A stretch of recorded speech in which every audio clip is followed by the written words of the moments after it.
opportunity. Your Honor, I came here by the request of my people. They came in thousands, they shared lives, and everybody was protesting on my inbox and telling me I'm needed here. So I came and I wanted to hear what the matter is. As of now, I don't even know who I'm representing. I will know as we continue, because I was told that one of us or one of my team members or one of my people is in front of the court. So I had to come here regardless very fast and represent that person. However, I can't still hear what the matter is. I've listened to Madam Prosecutor. I am hearing we made mistakes. I am hearing her say that, her reputation may be a trick.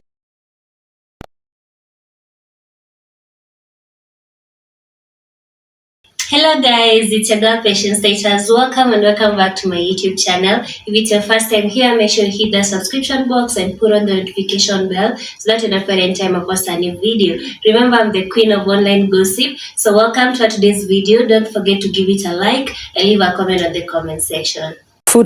Nilimtafuta,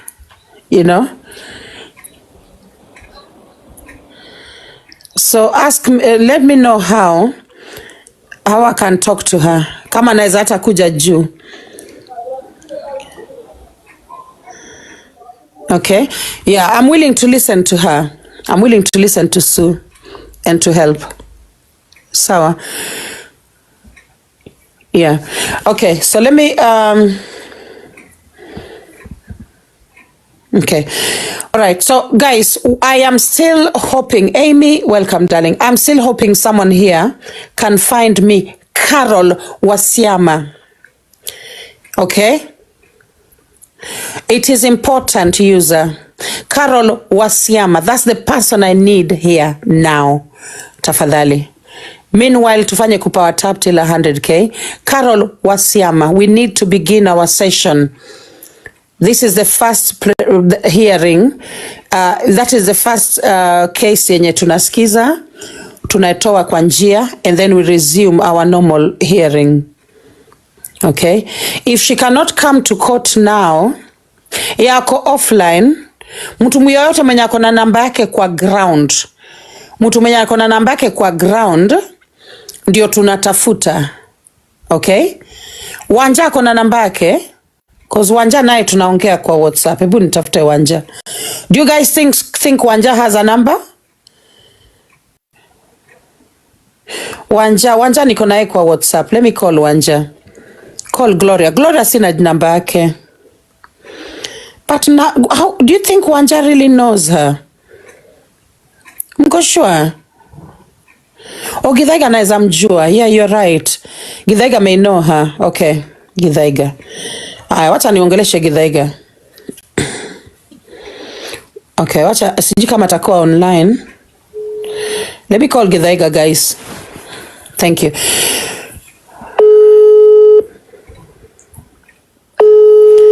Sue ako wapi? Sue ako live. Guys, nawauliza, Sue ako live ama hayuko live? Is she live? That's what I've asked everyone. Is she live? Na kama ako live TikTok ama Facebook? Yeah, because we are willing to work with Sue, but we need to know if she is live or not. Hi, Githaiga. Yes. Sasa, tuko live? Yes. Now, there is an issue that I actually shared with you kwa WhatsApp yako. But it was a very, very short clip. Unaelewa? Yeah. But the main reason I'm calling you is because I need... hiyo ndio namba ya Carol. Murugi, hiyo ndio namba yake Carol Wasiama. Tunatafuta Carol Wasiama. Unamjua Carol Wasiama, si ndio? Hapana. Oh, umjui? Sijui. Okay. So if you can, I'm going to leave you a voice note that I cannot leave it to you live on TikTok. Naenda kumute, alafu nikuachie. In fact, let me just mute and talk to you now. 1 minute. Ngoja tu dakika moja. Guys, kama tunaongoja kwenu, we can tap, keep tapping, tap guys. Follow the host na utume hatme. Keep tapping guys. To tap to 100,000. Tuko kwa 39, keep tapping. tuma at me, follow the host. Mnaweza mkatufollow hata sisi kwa guest, tutafollow back.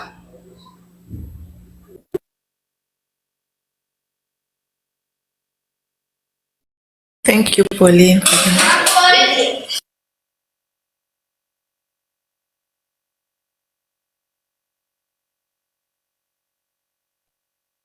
Good morning, good evening, everyone in the TICC. Now TICC means TikTok International Criminal Court. This is the court, the only court that is recognized worldwide. And you are humble Chief Judge or Chief Justice is none other than Ravzi Dadi. So stay tuned for more and neutral ruling. Now, we are going to give, this one directed to the Madam Prosecutor, that we are only giving Karo Washiama 10 minutes, then we move forward because we have a lot of things to do today. We also have mchango kusimamia Lady Angel, yule msichana ambaye alifelewa na baba yake. So we want to go faster. And I would like this case ya Karo Washiama and Carol Kim iweze kusimamiwa na senior counsel Sunday, then I'll do my ruling. Thank you and welcome on board.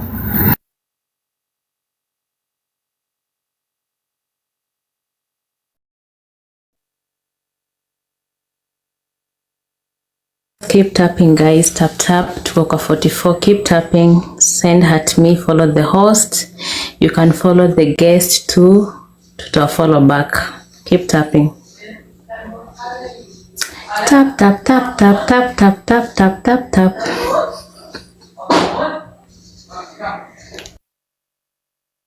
Also get the court clerks, Choku, Malkia, and the court clerks, please. They need to avail themselves here. We cannot move without them because they have the files and the case numbers and the charges at hand. So we need them right now so that the prosecution desk does not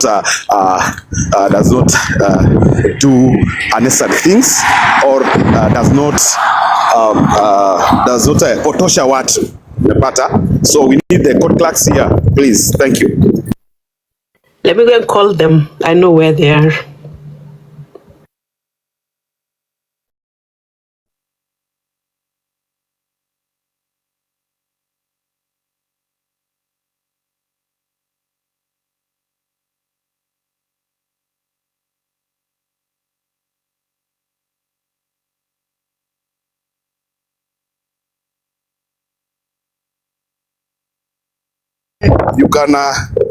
You can swim in the comment section. Unaweza jitawala before the court session starts. You can mingle around, then deliberate and discuss about anything that you want in the comment sections. All the floor is yours, our juries. Thank you.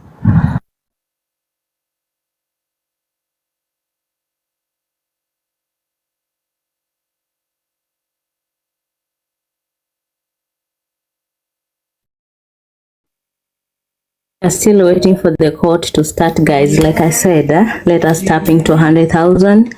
By the time court inaanza tuko tumefikia 100,000. So keep tapping. Can moderators also up Merupriti, please? Moderators, can you up Merupriti? I think nimeona mahali amesema apandishwe. Please, thank you.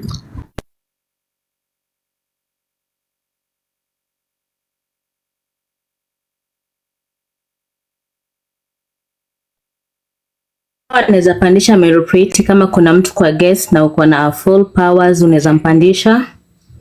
Kama si tuna keep tapping. Let us tap, guys. Follow the host, send at me. You can follow our judge Zidadzi.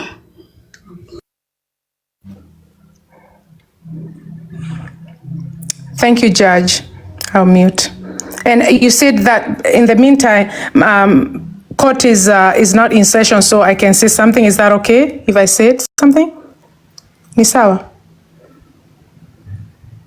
Is directing that.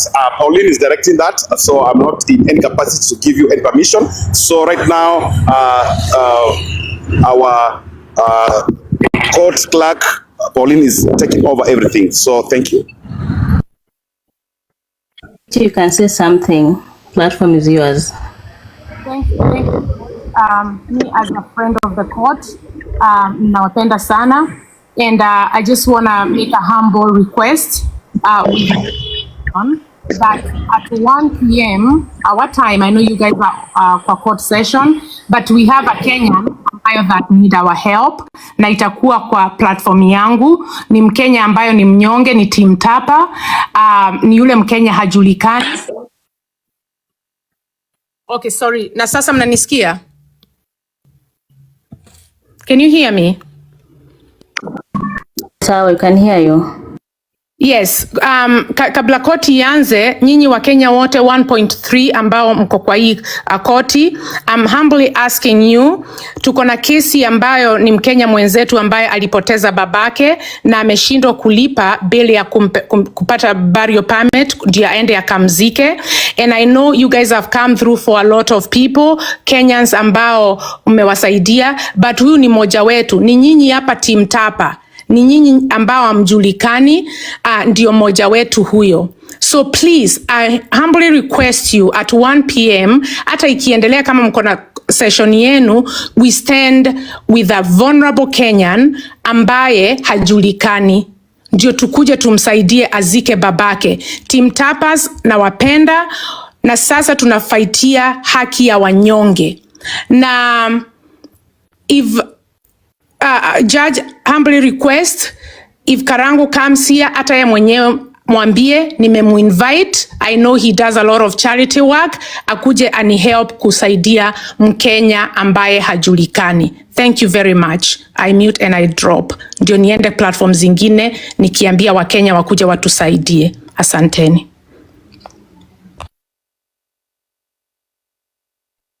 Thank you so much, Meropreti. Tumekusikia, tutakuja.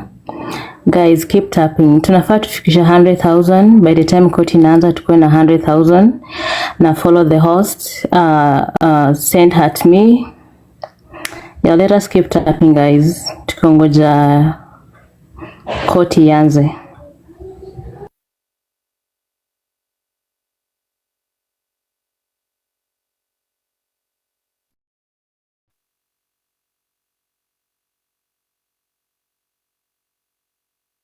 Anybody can take the mic. Unaweza chukua mic useme anything.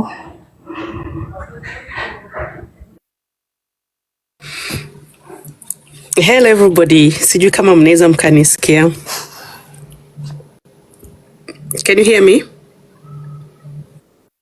Okay. Oh, Judge, this one is actually... Hi, sorry. Tata S, nimekuona hapo chini. Ukiweza join live, nitashukuru sana. Tata S, I've seen you down there. Welcome. Request tafadhali. Thank you. Now, guys, the case that we are starting with ni kesi the mistaken identity case yenye tulianza. Merupreti, I'm so sorry, nilikuwa kwa simu na Githaiga. So, nilikuwa nimeweka volume chini. Carolina yuko hapa. Thank you my love. Thank you. She's here. Carolina is here. So the case we are starting with is that of mistaken identity. Okay.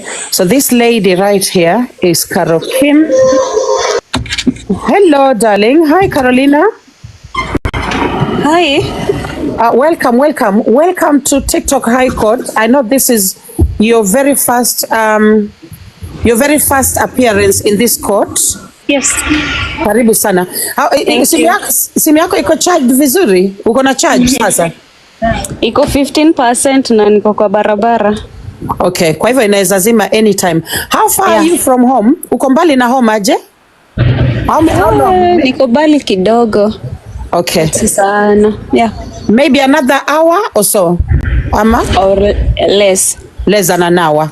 Yeah. Okay, sawa. So guys, because Karo maybe atakuwa hapa maybe some 10 minutes. Yeah. Alafu tumrelease afike home ndio maybe anaweza rudi baadaye. So guys, the only thing we need right now ni for somebody who knows Karo Wachiama to please get that lady to court immediately, guys. Immediately. Surely this is a case of mistaken identity The judge ordered that both Carol Kim and Carol Wasiama be brought to court.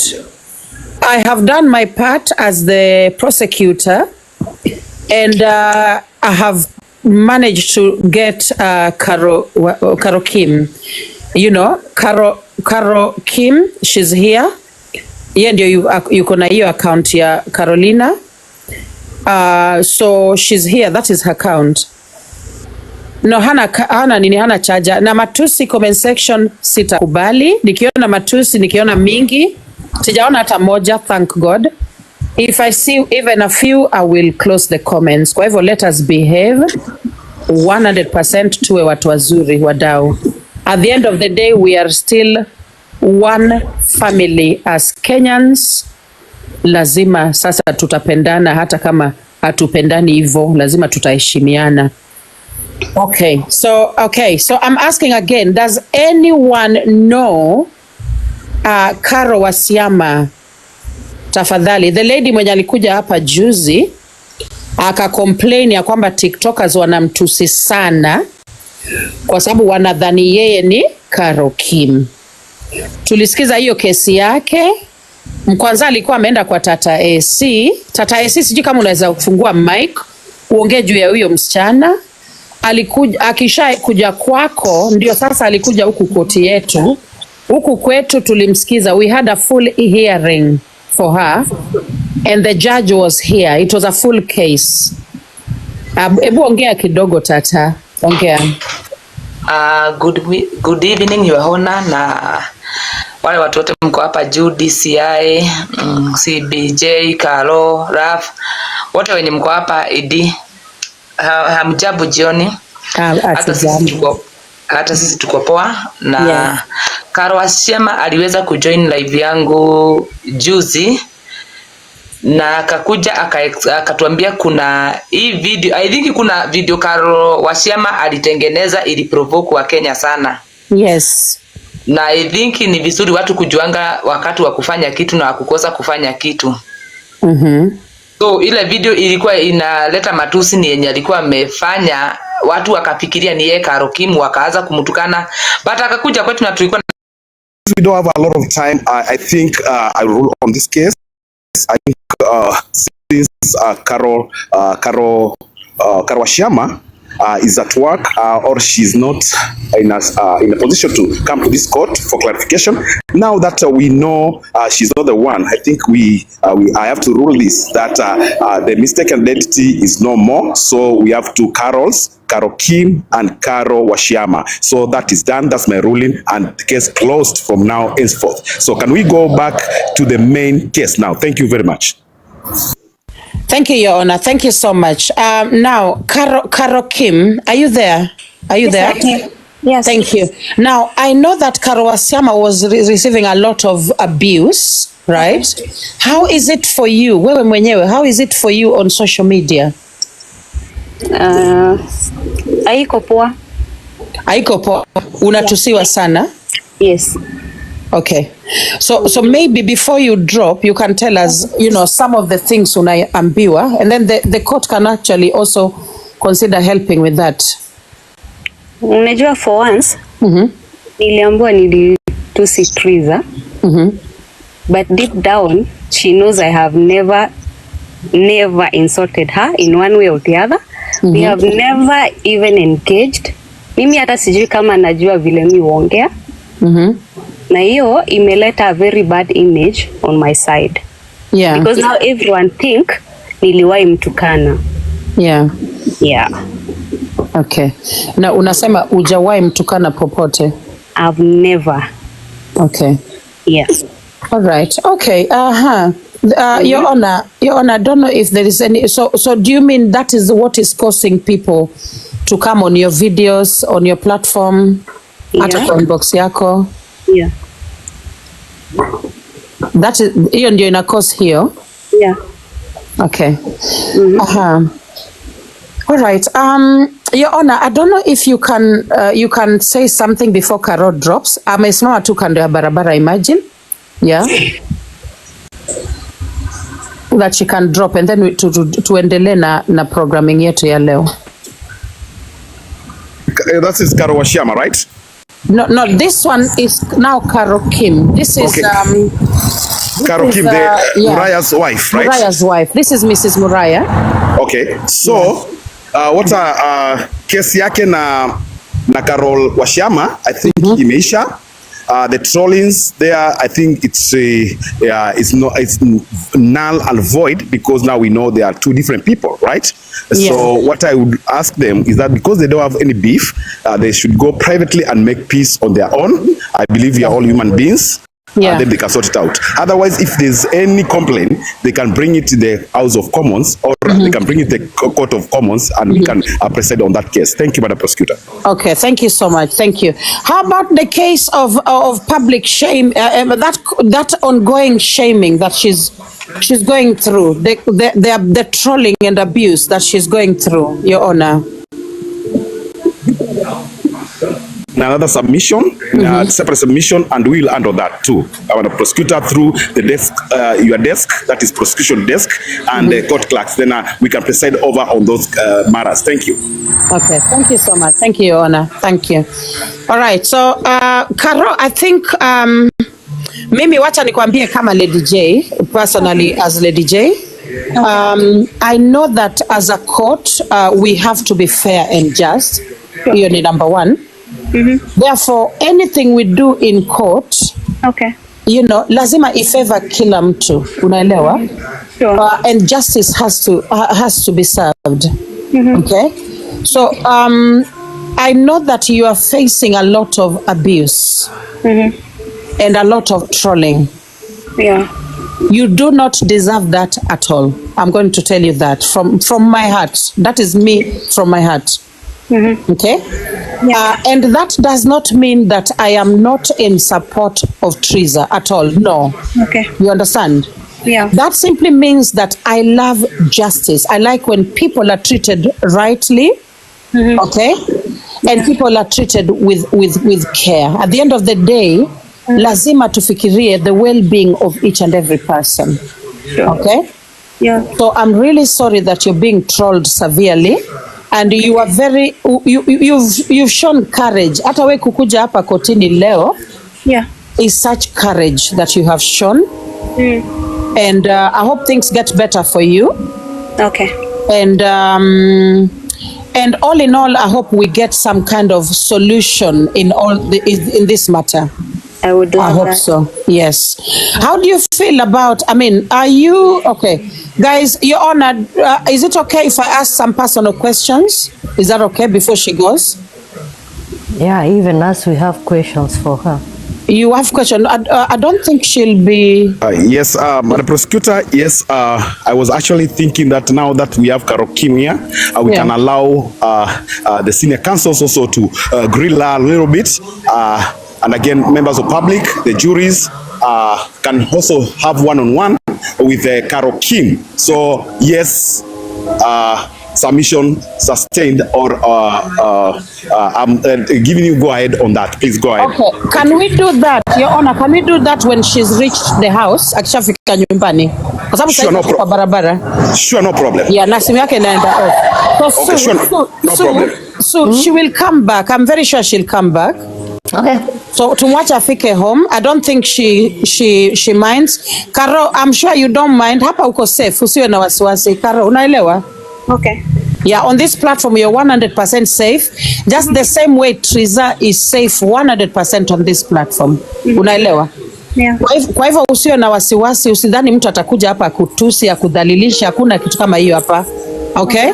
Hujakosea mtu, you are Carol Kim, and you just happen to be married to the same person that someone else is married to. Unaelewa? Okay. Yeah, so don't feel a certain kind of way. Usiogope, na watu wakija kwa video zako wanakutusi, that hiyo haikuhusu. Sure. Unaelewa? Yeah. Hiyo haikuhusu. Their opinion on you haikuhusu, hiyo ni opinion yao. Okay. So kila mtu anapambana na opinion yake mwenyewe. Unanielewa mami? Yes, naelewa. Thank you. So toka barabarani, tembea very safe, fika home. Thank you. Ukishafika nyumbani plug simu ucharge alafu rudi. Sawa? Sawa. But we look forward to having you. Suga Shambi, everyone wants to ask you some questions because at the end of the day, all that bullying and trolling, we want it to come to a full end. Tunataka tuishe. Ni sawa. Yeah, okay. Travel safe, dear. Thank you so much. Haya, bye-bye. Thank you. Haya, okay. All right. So guys, wacha afike home. Sue? Yes, Your Honor. Wacha afike home.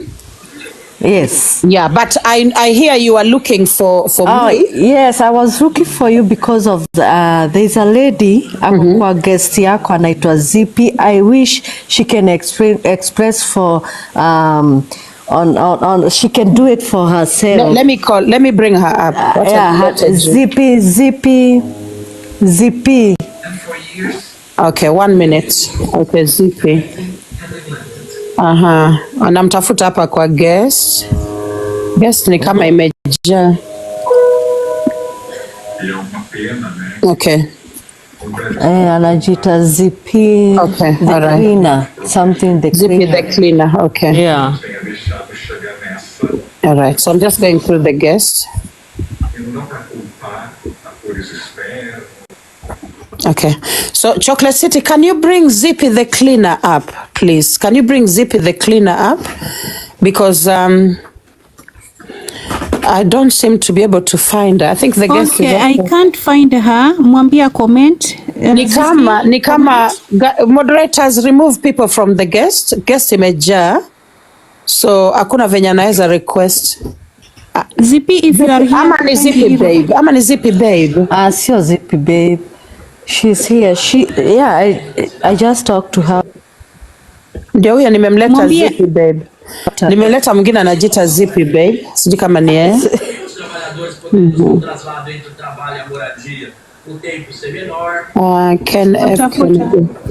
Sio Zippy babe. Okay, sio yeye. Sio huyu mwenye amekuja. Sio huyu. Hi Zippy. Hi Zippy.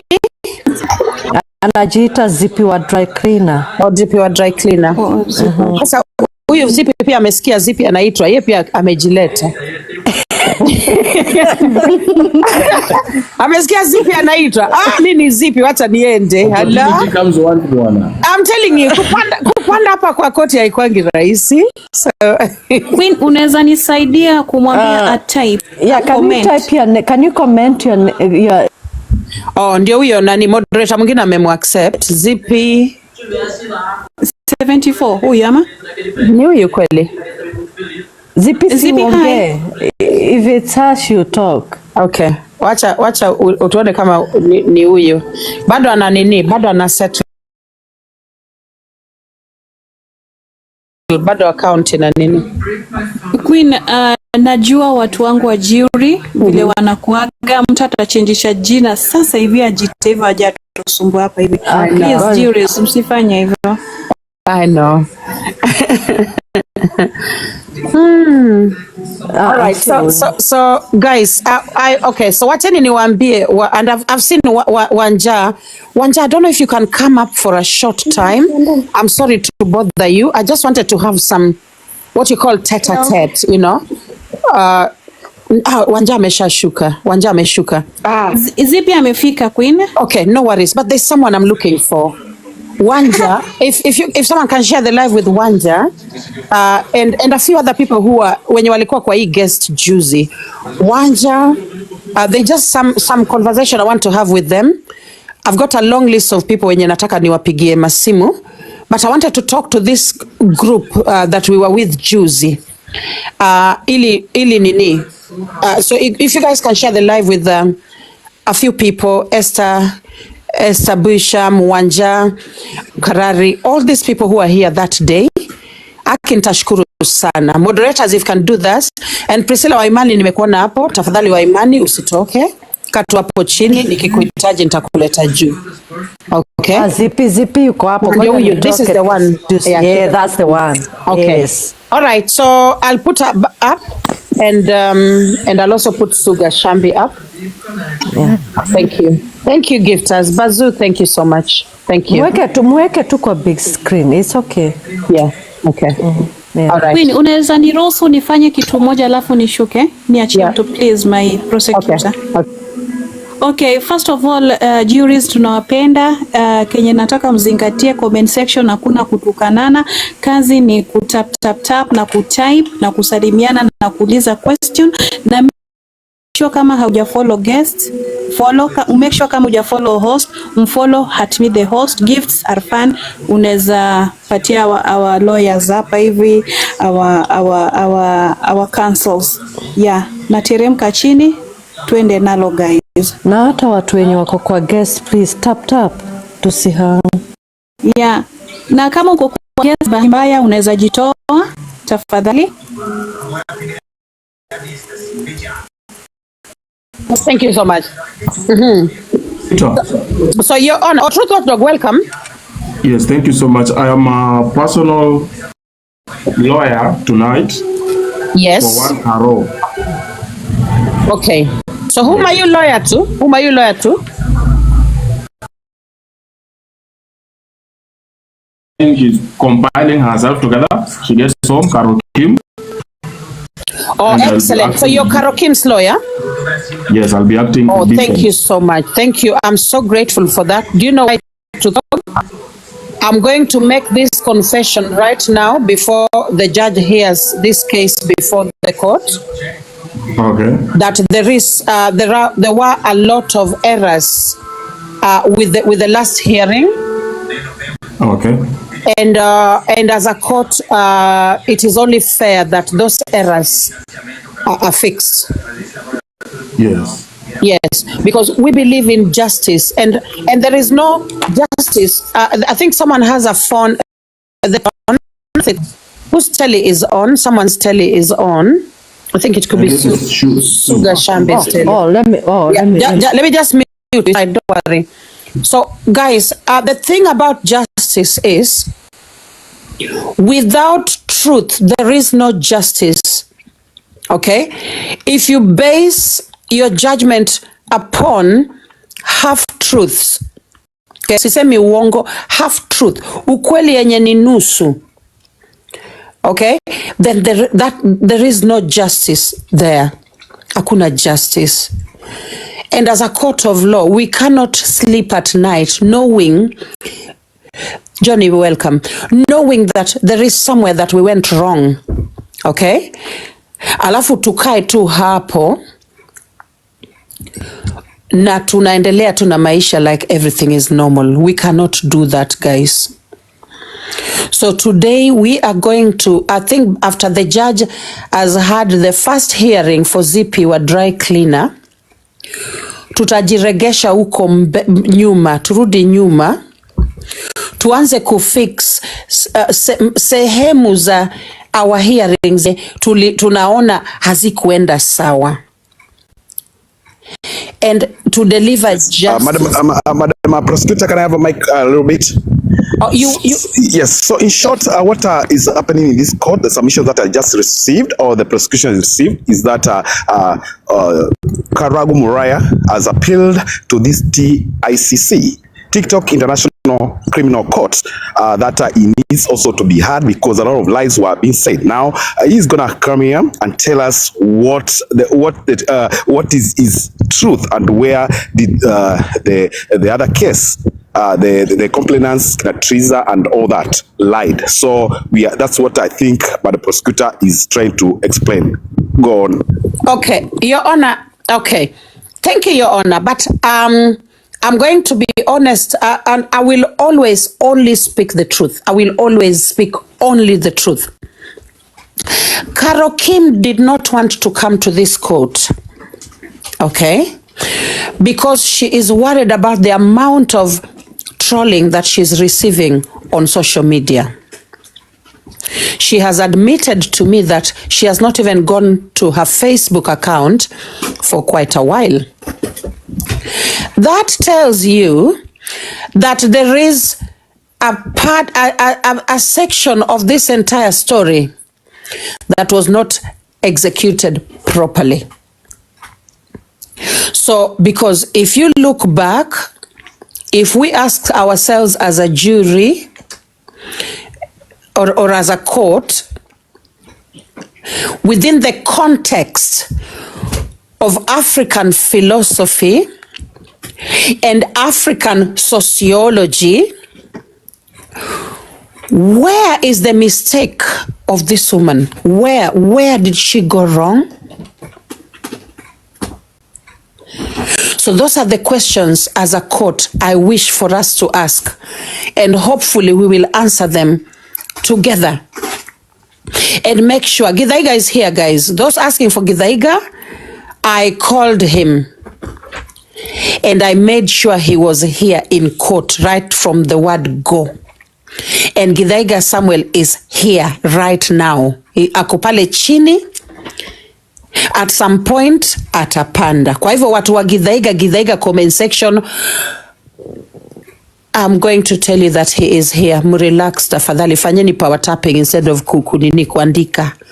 Tumieni hizo fingers kutap. Thank you. Okay, Suga Shambi, the mic is now yours. Present that case, because we want to move from that case and go back to today's hearing. Thank you.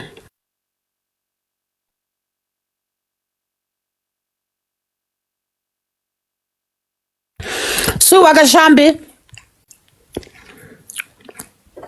Zippy, I'm here. Mi niko lawyer wa Triza na niko lawyer pia wa Zippy. So Zippy, go ahead. Hapo sasa. Thank you, Zippy.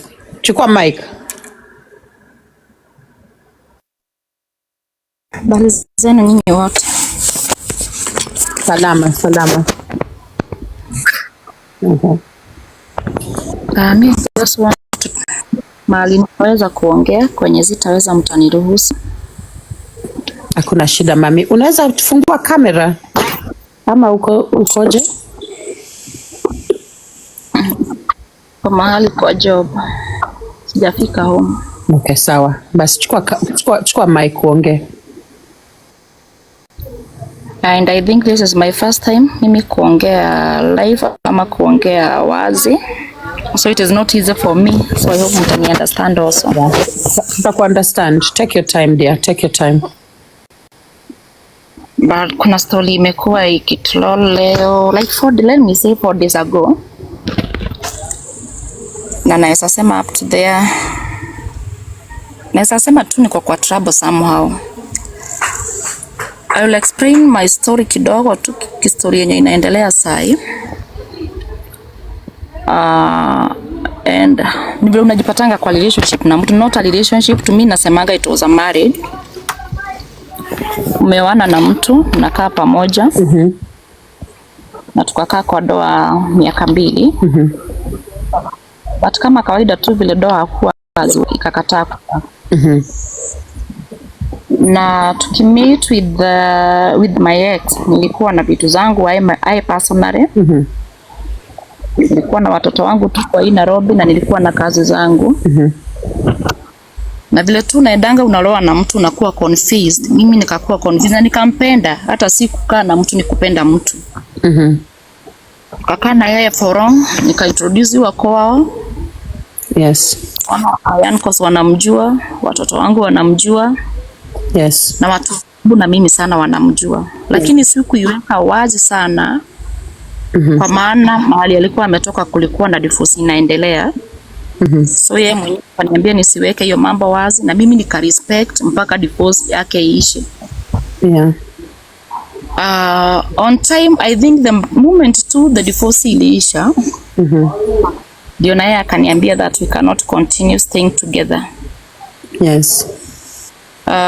Before ifike hapa what happened, tukikaa na yeye ni ule mtu anakuambia I don't want this and this.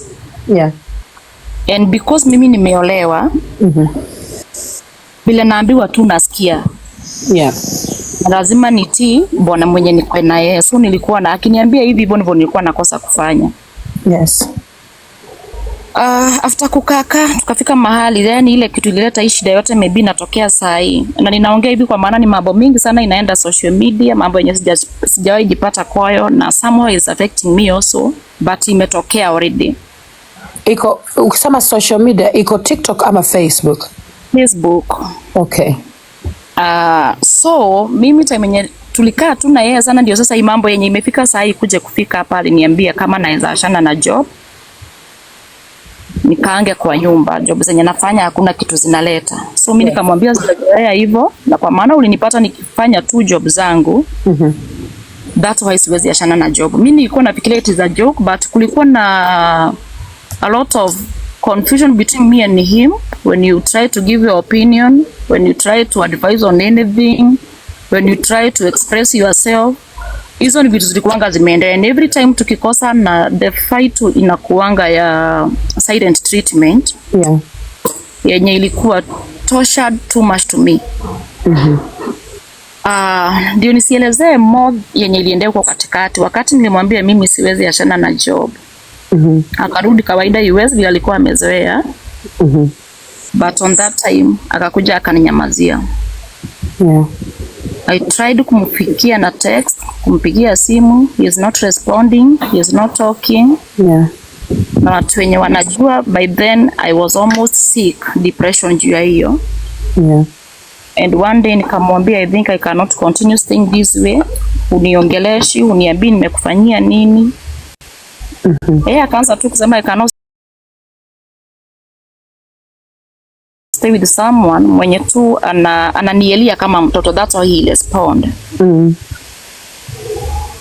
Nikamwambia what did I do? Nikajaribu tu kumwelezea, nimekuwa nikijaribu kupatia opinion, nothing is working on us. So nikamwambia siwezi continue hivi. Time yenye nilimwambia hivyo, aliniambia nimpatie time. Na the next message kutoka kwake aliniambia I cannot continue staying with you. By then the breakup was so painful. It tortured me a lot. Lakini nikafika mahali nikaona kabisa vile amesema hivyo ndivyo ameamua, na mimi nikakubali, and one day nikamwambia I'm okay with it. Wakati nilimwambia I'm okay with it, ndio sasa alianza kunidaisha vitu. Kaniambia ninataka nyumba, ninataka gari, ninataka kazi. Nikamuuliza na Julie nipata nikifanyia everything, unataka hizi vitu zote na mimi nitabaki na nini? Ndio tu alianza kunikauntia, wewe nipatie hii na hii na hii. Na mimi tu nikamwambia kwa maana kwa hapo kwa hii nyumba kuna pesa niliweka, hata kama ni pesa kidogo waje nirudishie hii pesa. Niliuza gari tukanunua hii, nirudishie pesa yenye niliweka hapa. Ulinipata na job, nirudishie tu, achana hata na job mimi niendelee kufanya job ndio nilee watoto. And nothing worked on kwa hiyo yote nilimwambia. So what happened next, mimi nilipata nimetumiwa barua ya koti, ndio judicial court. It was so traumatizing to me, juu sijajipata kwa kitu kama hiyo. Then mtu mwenye ananifanyia hivyo ni mtu mwenye nimetrust, so I was not even understanding why do you do this to me. But finally nikarealize nothing I can do. Ile ripoti ya kwanza yenye alinishtaki nayo ilikuwa ya forgery na fraud. Wakati nilipata ile barua, my friend tu akaniambia hii ukishikwa nayo utafungwa, you need a lawyer. Mimi nikatafuta lawyer na tukaanza kesi. Nikaelezea tu lawyer vile nimewaelezea, akaniitisha document, cause every document zenye niko nazo kuna jina yangu, jina yake. So mimi nikapelekea lawyer wangu document zangu na everything yenye tumekuwa tukifanya pamoja. Sasa ndio tufike mahali tuko, ni ile time already hata sasa tunaongea kesi inaendelea. But hata kesi ikiendelea amekuwa akinitumania. Kuna wakati alinitumania goons watu 15 kwa job. Wakuja wabebe mashini zangu za kazi. Nikaenda nikaripoti Githurai 44 police post. The other time wakanitumania kwa nyumba, nikaenda nikaripoti Kimbo. Everything that he has been doing nimekuwa nikireport everything that inaendelea, and because the case is already in the court, mimi nikienda tu ninaambiwa nitulie. Hata nikiuliza lawyer wangu ananiambia nitulie kwa kesi inaendelea. But like 4 days ago, nikiwa tu nimekaa kwa kazi yangu, nikaitwa haraka sana na soja, akaniambia nikibie gari yangu inakatakatwa. Na mwenye nilienda kuangalia nikamuuliza nani anakatakata, juu nimepata imelala miguu chini na mbele yake kuna breakdown. Ndio yeye mwenyewe alijitoa personally akaniambia ni mimi. Nikamuuliza what do you want? Kaniambia nimekujia hii gari. So akingangana tu na kuchukua gari aweke kwa breakdown, nikaambia watu waniangalie. Mimi nikakibia tena kwa police station nikaripoti. At least askari by then wakakuja, akashikwa akawekwa ndani na akatolewa na cash bail. Na sasa ikasemekana tuko na case, another now case yenye inaelekea next week. Mimi nikafikiria mambo imeisha na nikafikiria kumetulia. Wakati tu nimekaa the other day, nimekuja kwa nyumba, hata nikasema nipande tu mahali juu nikule lunch. Nikapigiwa simu na kijana wangu wa nyumba. Na wa job kijana mwenye kwa job akaniambia niharakisha kwangu, ule kijana amekuja tena na sahi amekuja na polisi. Wateremka haraka sana, nikapata ni ukweli yako, hata ameanza kutoa machine na amesimamiwa na askari. Kukakuwa na chaos kubwa sana, tukijaribu kungangana asitoke na vitu zangu. Najaribu kuambia askari nipatieni kotoda kama kabisa vitu mnataka. Lakini hawana, nao wananiambia tukubalisha tufanye kazi. Tunikambia siwezi kubali vitu zangu ziende, na huyu mtu mnakuja na yeye hapa tuko na kesi na yeye. Mimi sina shida, nimegojea kesi ishe, bila koti itaamua nitakuwa sawa nayo. Kesi ilikuwa too high. Na nothing happened, at least nijaribu kufight, so machine hazikutoka. Mimi nikatoka, nikaenda tena nikareport.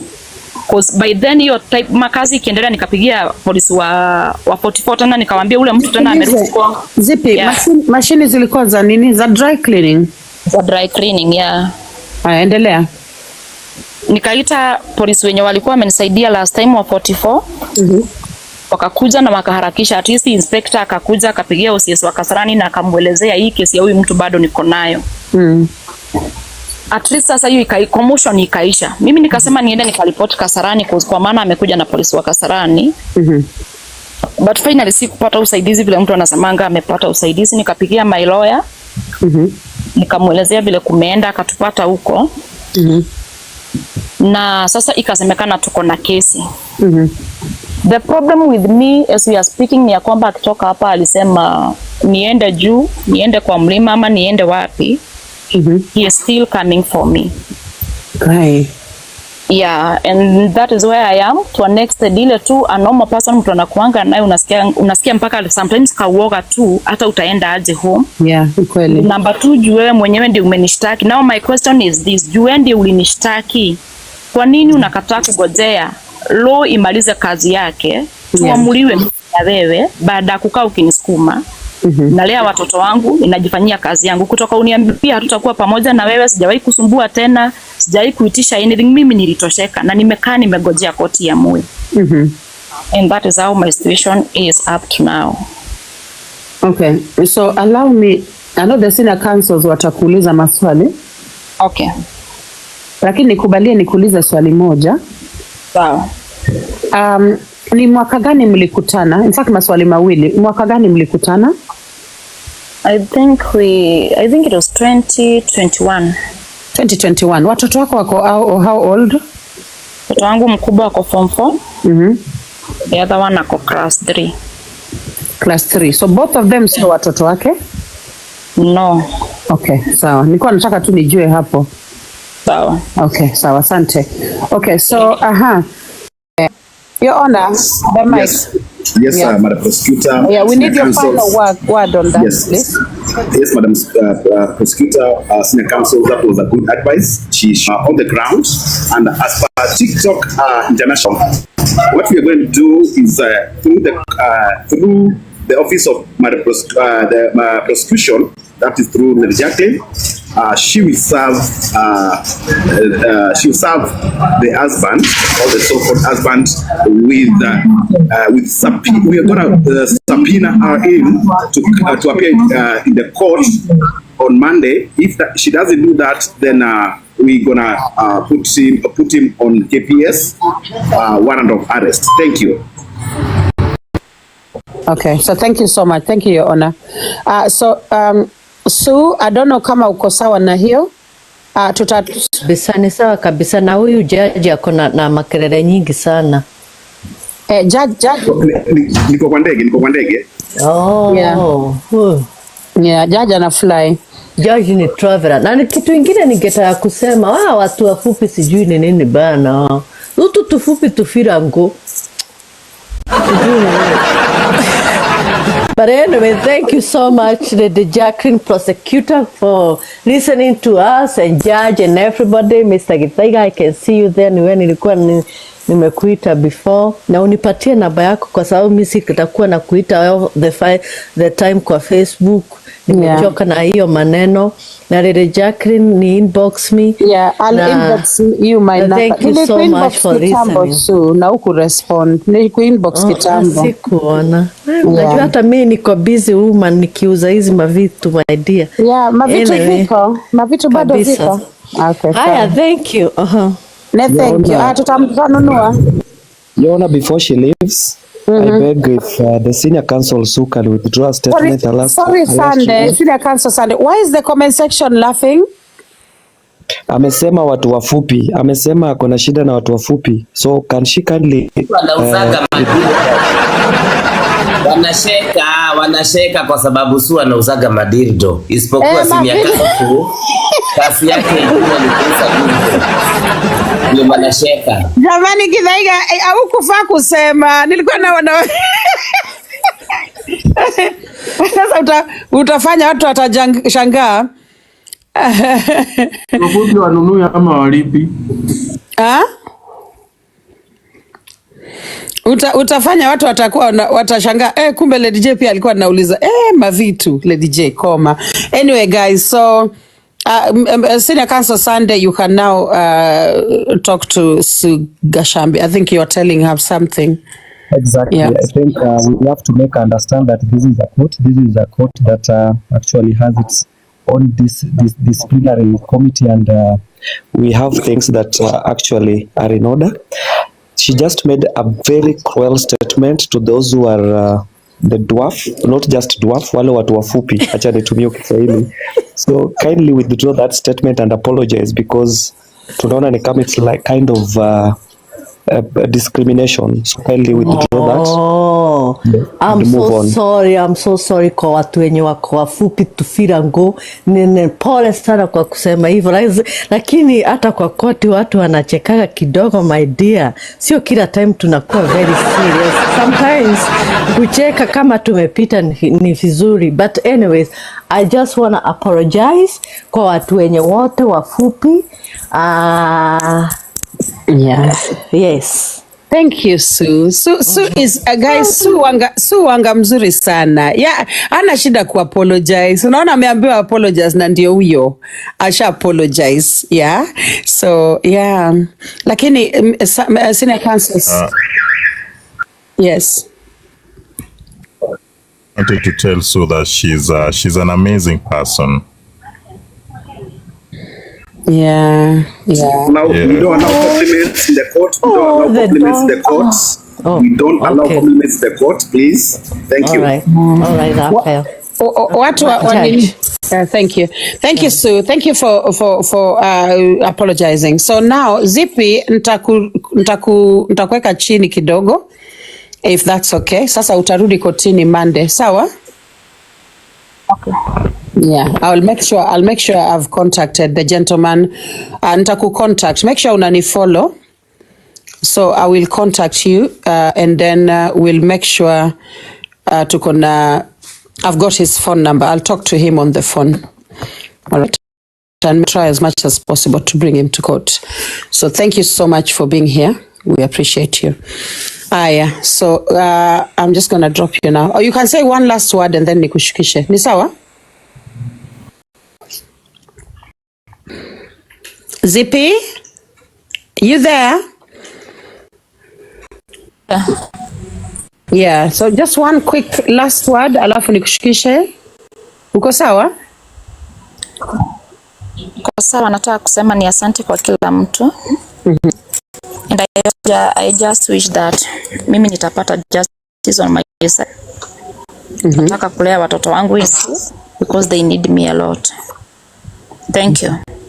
All right. Thank you so much. Thank you for that. And I think I'll talk to you on the phone tomorrow during the day. Nitakupigia. Okay. All right. So inbox me your WhatsApp number. Yeah. Thank you. Then I'll call you. Thank you.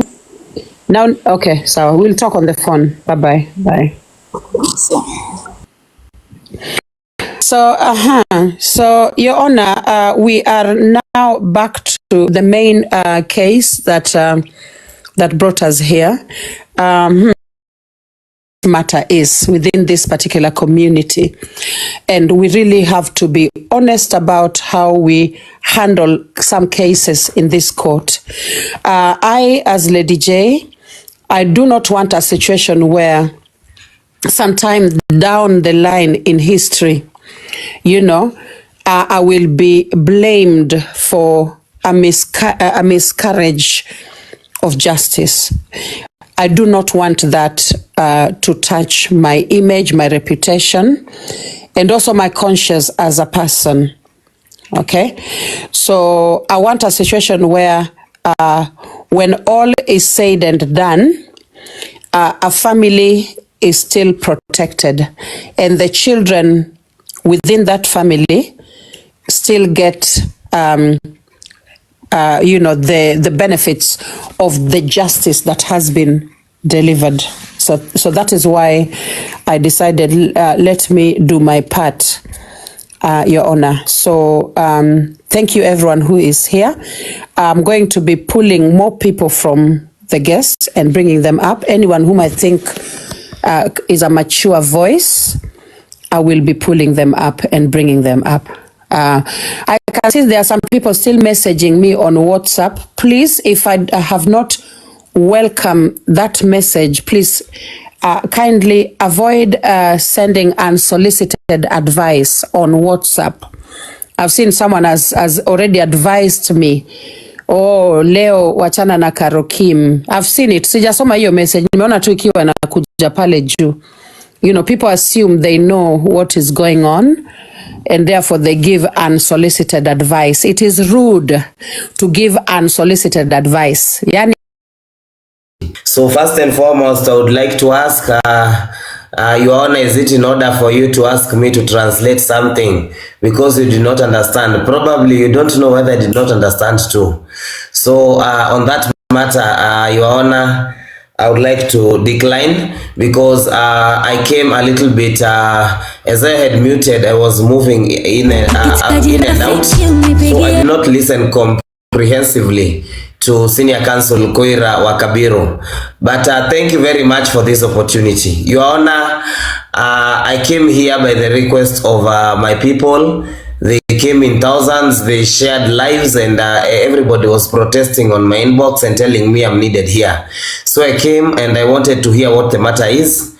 As of now, I don't even know who I'm representing. I will know as we continue, because I was told that one of us or one of my team members or one of my people is in front of the court. So I had to come here regardless very fast and represent that person. However, I can't still hear what the matter is. I've listened to Madam Prosecutor. I am hearing we made mistakes. I am hearing her say that, her reputation may be a trick.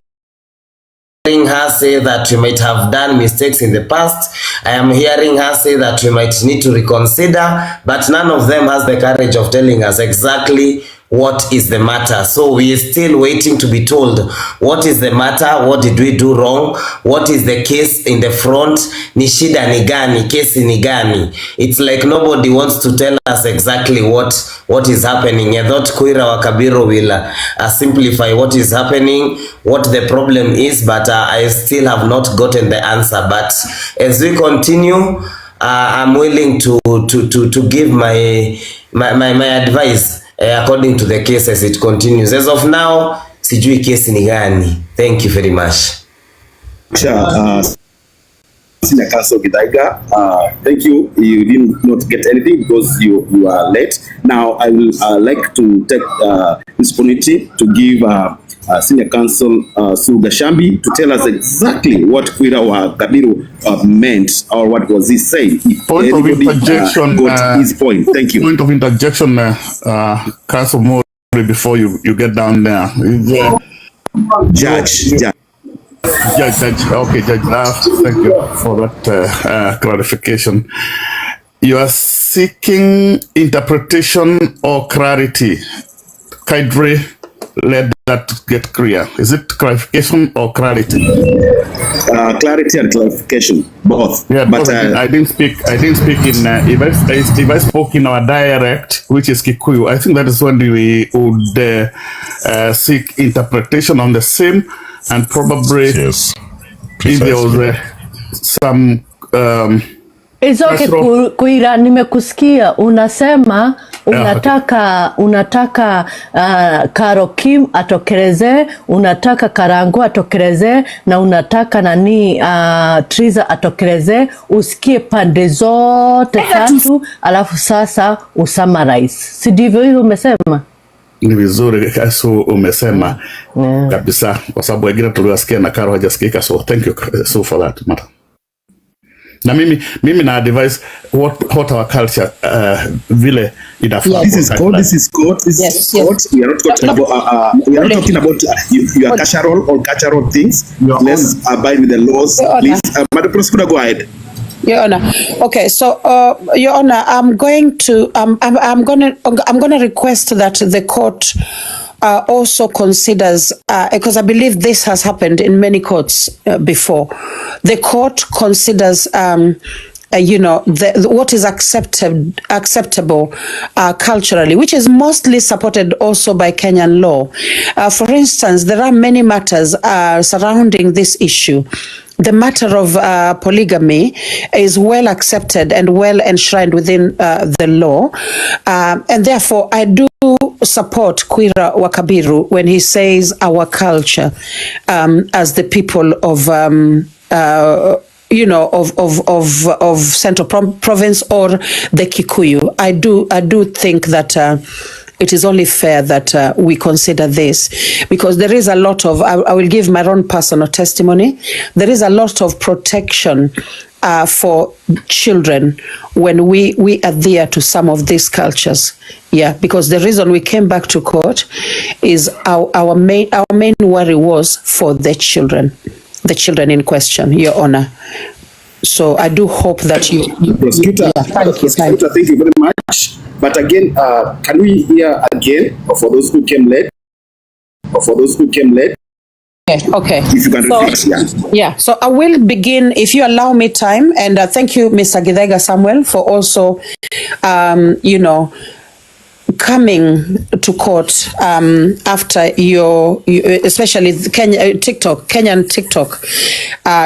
Kenya really called you here. There were thousands and thousands of people asking why you are not in court. So thank you for agreeing to come to court. Thank you so much.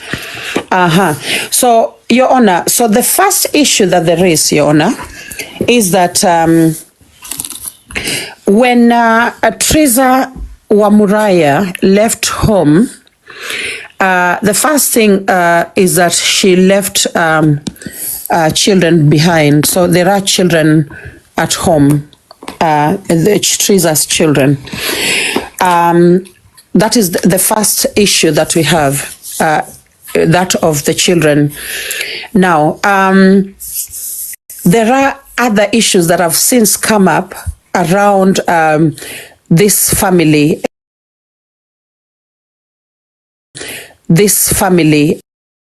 around how things went south, what led to things going south on Valentine's Day.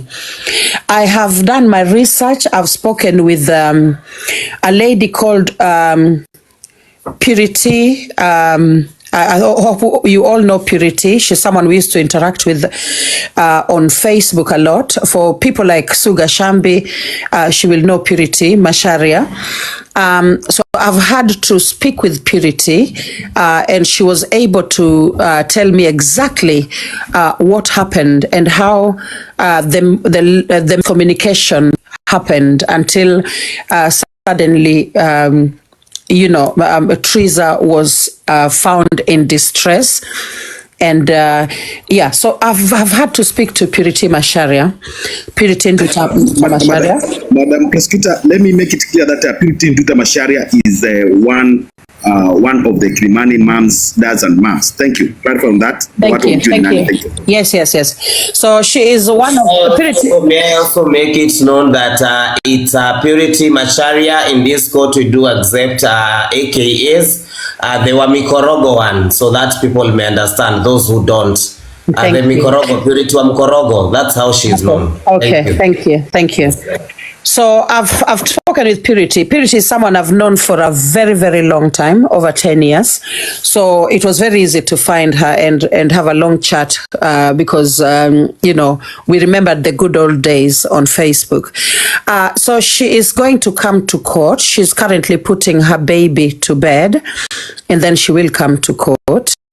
I've also had a long conversation with Carol Kim, who happens to be Carol's second wife. So she is also coming to court. She's trying to get home. Bado hajafika nyumbani. The minute she gets home, she will be here. You have also seen Tata Essie was here. And I requested her to please make sure that she comes to court. She will also be in court.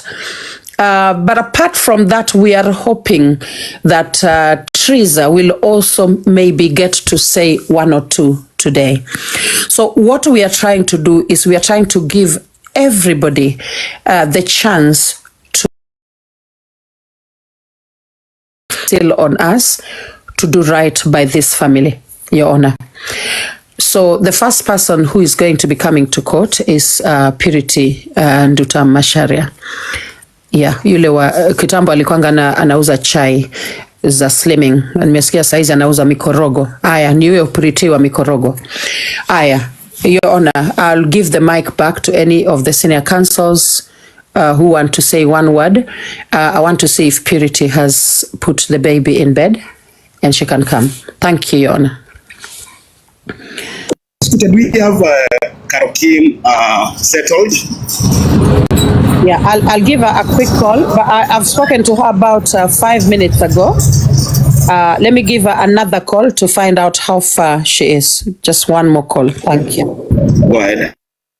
So, senior counsels, you can put the bench.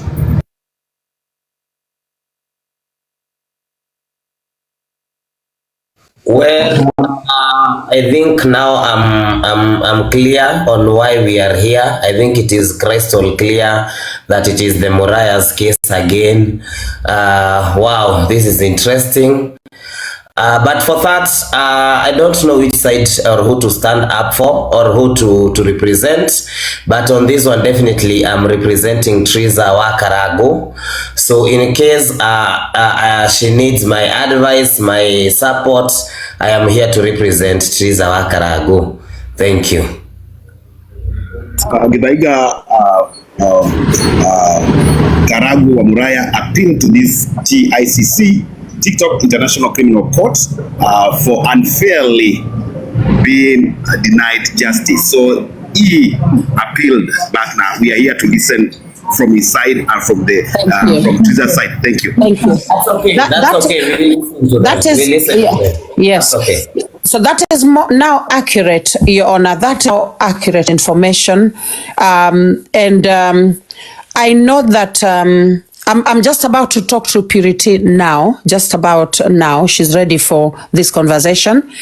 However, I will again confirm that the person to whom there was the most injustice, in our opinion, in my opinion, as the prosecutor, or the people, were actually the children.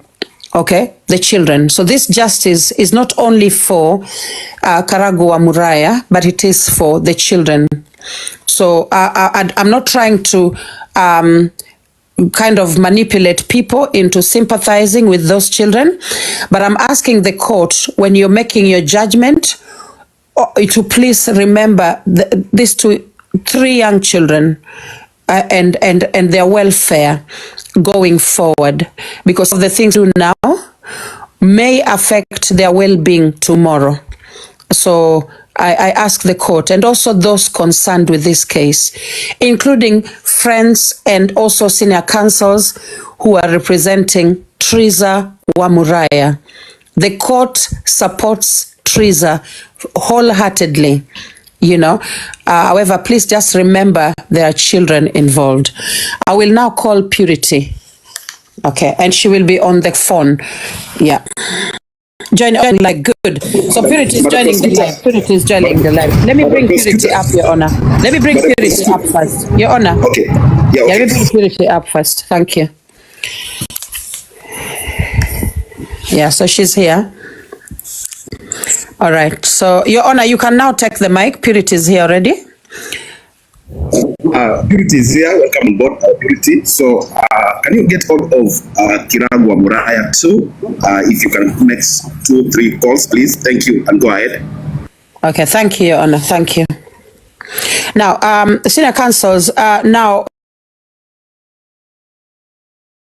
so tough. It is very, very tough. Thank you, all those gifting the platform. Remember our judge and all our senior counsels. Prosecutor, I want to say something. I received a message saying that Carol Kim don't want to come when I'm here. Na mimi mpaka nilikuwa natetemeka kwa sababu ya maswali, mpaka saa hii nasikia mtetemeko kwa sababu maswali zenye ningemuuliza ndikuwa nyingi sana, but ngoja nitoke ndio aweze kuingia, lakini maswali zikizidi sana, Githaiga please uniite 911 kabisa kwa sababu mimi nasikia mtetemeko. I'm going to drop my number to you hapo kwa inbox yako. In case kuna burning question, kuna burning question sana. Inabana hata sijui unaweza nipigia and then umulize ama nikuulizie, sawa? Nimereceive a message hapa eti anasema haezi kuja kama niko. Anyway, so it is what it is, man. But kwaherini, I love you so much. You're doing a good job. Yeah. Thank you. Thank you, Sue. Thank you so much. Welcome. Asante. So guys, so we are going to bring up Shiro, you'll continue talking in a minute. I've sent you my phone number. However, we are going to bring up another very important figure in this issue. What we want is to make sure that the work that we did, I think someone has an echo ama kelele. We want to make sure that ile kazi tulifanya, ile support tulipatia Triza, not just the money was not important. The main support yenye tulimpatia ile to stand with her 100%. Hatutaki hiyo kazi iharibike. Tunataka hata kama tuna discuss hii kesi and we are allowing for other voices to come in, lakini ile kazi tulifanya initially, hiyo kazi kuwe tu safe. Yeah, because we worked so well as a community, as a TikTok community, and also as a Kenyan community. I think we did incredibly well for our sister and our daughter Triza. We did so well. So tunataka asiwe penye amekaa afeel ni kama tumemsahau. Hapana. We have to make sure she's safe 100%. Guys, I'm going to do something that may drop everybody, but let me try and see if it can work without dropping you. If it drops you, I'll bring everyone back up right where you are. So I'm just going to swap this live from the phone that it is now, and I'll move it to another phone. Yeah, I'm just going to move it from this phone to a better phone. So what I'm using is iPhone 12, the one that's on, but I want to move it to a better phone, an iPhone 15. So let me try, let me see. Mnaweza anguka wadau, but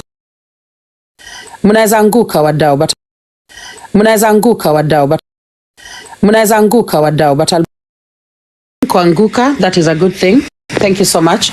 All right, so Shiro, continue talking. Madam Prosecutor, before Shiro, eyewitness, ama witness kwa ground and kuongea, I want to inform this TICC, the TikTok International Criminal Court, that hii kesi si kidogo vile kwa tunafikiria. It has taken another direction, imechukua mkondo mwingine. So be patient because this case iko na kesi zingine ndani nyingi. So muwe vumilivu. Thank you very much, Madam Prosecutor. You can allow eyewitness ambaye ni umesema tu Shiko.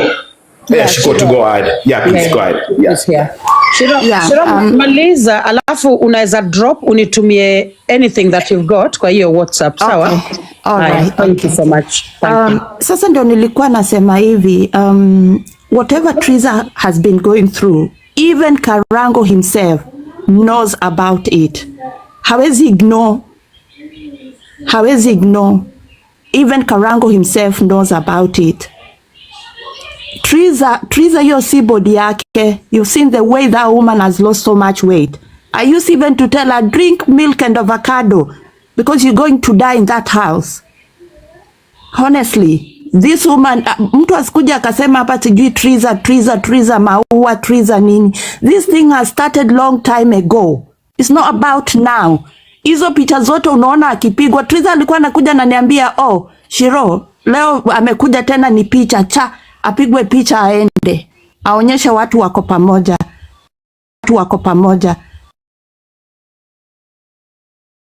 Triza sahi amejiongea, it's me. Because I've been praying for that. To come and speak out. Ajiongee hiyo kitu imtoke. Hata kama ni therapy, aende ile kitu imtoke. I'm the one happy person. Mimi nimefurahi kabisa. And I have even few friends who knows that because I used to share with them. I used to talk to them. I say, bibi ya Karangu is suffering. Bibi ya Karangu ako na shida. Yeah. Even this hapa leo tumeongea na Triza na nimemwambia kitu moja, nimemwambia Triza, speak out. Usifungie kitu atitakuja kukusumbua. Speak out. Karangu ali speak out, even you come out and speak out. That's all we want. Hatutaki Triza atoke kwake, lakini atoke arudi akiwa mtu mwingine mwenye amejiongea na ajue watu wanampenda. Kwa sababu that woman hana rafiki. Anashinanga tu kwa hiyo big mansion peke yake na watoto wake. Bwana anaenda Mombasa anamuacha hapo na anampatia 10,000 anamwambia ende kwao. Triza has been telling me also thing. Yeah. So it's not right. Honestly, Jacqueline naenda kukutumia hizo nini zote. Na anything that is being served here, at least even justice for Triza, because we need Triza has been going through. Yes, please. Okay. Thank you so much. Thank you, Shiro. Now, Shiro. Thank you. One minute, Madam Prosecutor. Please, Shiro, we need you here in the court. Don't drop. You can always do that after live, after we finish this session. So stay there, please. Your Honor, thank you. We need a box. So at some point she'll have to go down. We will need a box. We need the box. Okay, no problem, Madam Prosecutor. Thank you. Thank you. Okay, right, so Shiro, kuna kitu nataka nikuulize. Umesema. And by the way, our gifters, I see each and every one of you. God bless you. Our gifters, God bless you. All right, kuna kitu nataka nikuulize. Yes, you have been talking with Shiro. Unajua the difficulties zenye amepitia. Unaelewa? Na you have been such a good support system to her. I mean, to Triza, I mean. Yeah. So, do you feel like maybe with a bit more support, she'd be better off in that big mansion with her children? Do you think that she will? I'm sorry, I'm not trying to sway the court in any way, but I'm just trying to ask for your opinion, please. Yeah, she'll be, but the fact is here now, what ile nimereceive leo kutoka kwa Triza, amesema Karangu is asking for that divorce. So probably Triza won't go back to that mansion. Okay, all right. Anataka divorce. Second, brother ya Triza alikuwa huko, amefukuzwa leo. Kwa hivyo, so I don't think Triza watakubaliwa kurudi huko. I don't know, because as for now, hakuna chochote ambacho Triza anajua. Ni hiyo tu ya brother yake, na alisema anasikia Karangu anasema anataka hiyo divorce. So that's it is. Hivyo ndio mimi najua. I think now that you've opened that can of worms, you need to talk a bit more about that. I think, Your Honor, I think the court needs to hear that piece of information, because it is now a can of worms, that has been opened. Yes, thank you. That's why I said we need Shiko to be here. She should be dropped because she has a lot of things to share. So go ahead. Yeah, so Shiro, give me 1 second. Okay, so Dr. Menja, do you have something else to add to the court There is a senior counsel that I'm trying to bring up, if that's okay. Yeah, I think mine would really be purely professional. Can you hear me? No, you're kind of speaking from very far. Okay. How about now?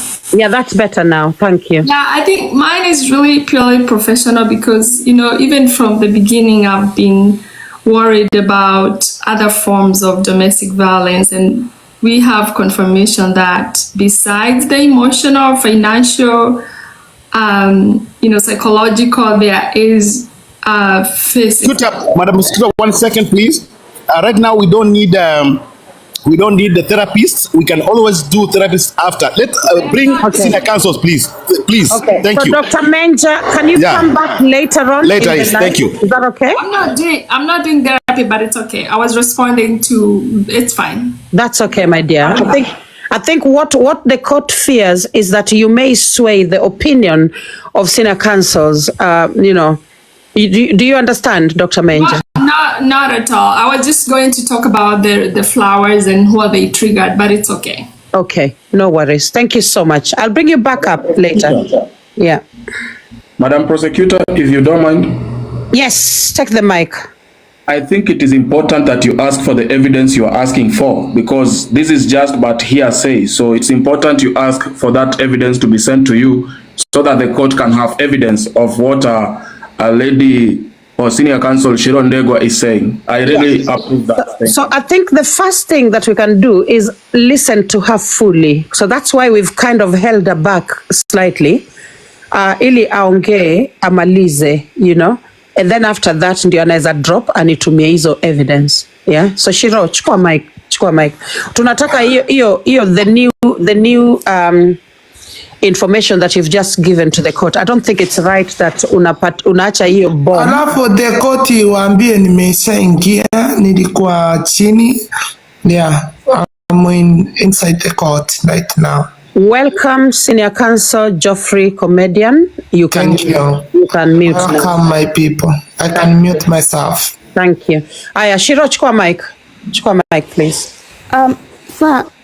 Leo nilikuwa naongea na Triza, na huwa napenda kumjulia hali every single day. So ndo nikamwambia, unajua leo Karwa anakuja TikTok High Court, akasema anajua na wanakuja na Karangu. Kwanza nilipata ameniandikia akaniambia, imagine huyu mtu amefukuza brother yangu. So nikamza wapi kwako, lakini anasema anataka divorce sasa. So hatukuingia details sana kwa sababu nilikuwa naenda job. Sikuingia ile details sana, nilikuwa sema nitamcall leo jioni at least tuongee. But pia mimi niko hapa juu ya watoto, because as far as I know watoto hao bado ni wadogo, wanataka mama yao.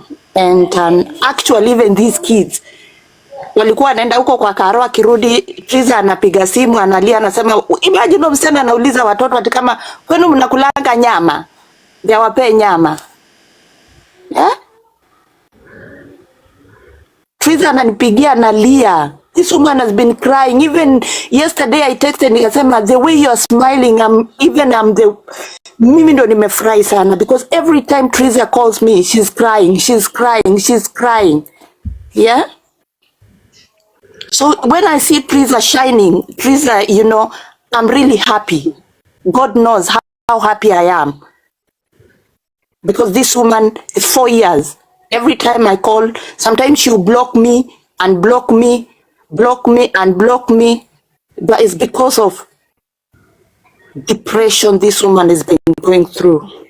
And Karangu knows that.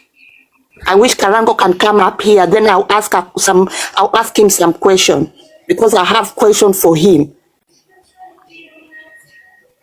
Even the phone I do you have anybody who is representing Karangu? Do you have anybody who is representing Karangu? Actually, because what I'm seeing here,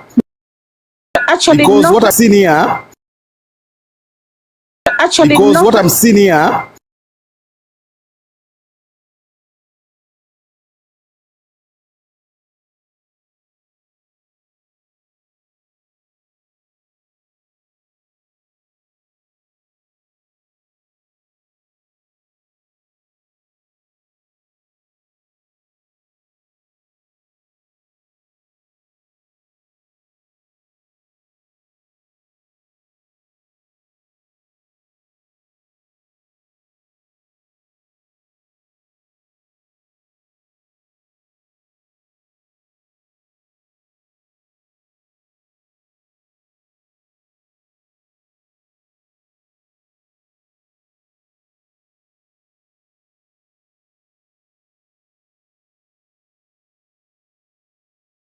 Nataka kuambia uzuri wa huyu na ubaya wa huyu.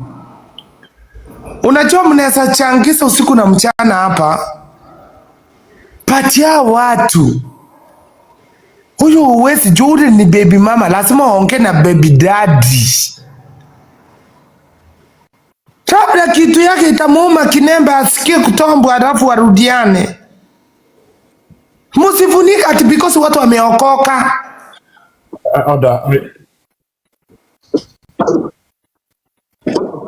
Mimi sijui hizo lugha safi. Nani? Sidadi mimi unajua kama mimi sijuangi. Quiet. Ongea tu lugha bila kuongea juu ya nini. Judge, you have a lot of noise. You have a lot of noise, but means sijui sasa. Okay, watu basi lazima watu wagusane, labda ile kuona mtoto lazima watu wagusane kisemu nyeti ama ona ndikapo mimi sijui vitu mingi ya kuongea, so kitu naweza waambia, unajua mimi naongeanga fact but people they can't see. Direct the court. I just feel, Geoffrey, that what you're saying is very offensive to Triza and very offensive to Mr. Karangu. I don't feel comfortable with the way you're talking, Senior Counsel. I don't feel comfortable because I want to. The reason why we brought this issue back ni kwa sababu tunataka tukimaliza hizi story, wale watoto wako na mama yao, unaelewa? Na baba yao wako. Unaelewa, baba yao yuko, ni mama ndio hayuko. Si lazima baby daddy aongee na baby mama ndio watoto wachukue simu ama. Skiza Geoffrey, skiza. Mimi naona wewe unaweza mute, ungoje mpaka time ya jokes ikifika, tutakupa mic. Please. Okay, ongea watu werefu. But wewe ni mwerevu. Geoffrey, hata wewe ni mwerevu. Ni venye mwerevu. Ni venye tu kuna vitu tunajaribu sana. Na wewe okay, Sidechick nimemute, but ambia watu mnaandika hapo chini, wewe utaandika shuka utawahi panda guest ya watu. Thank you. Okay, thank you, Geoffrey comedian. Just mute, please. Okay, so Senior Counsel Kuirach kwa mic, please. Thank you. I approach. Thank you for everything, and what you're saying is, I feel like we need to have Karangu here because everything is revolving around him, and until he comes here and clears all these matters, because we have what we may call hearsay. So whatever we are being told, can we be a bit factual by having him here? And as a friend of the court, I'm here to pamper some sense, anyways, not some sense, to pamper some intelligence to Karangu so that he gets to be able to know how to approach his family matters. So I would honorably request if we could have him here so that we can have this matter end at some point. Thank you. Okay, thank you, Mr. Kuira. Now, I want to ask you this before I request Mr. Karangu to come to court. Now, you know that we really we want some justice for this family, and there is also some injustice that has happened to Karangu himself. There is someone who's come here, Shiro Ndegwa to be precise, and she has alleged domestic violence.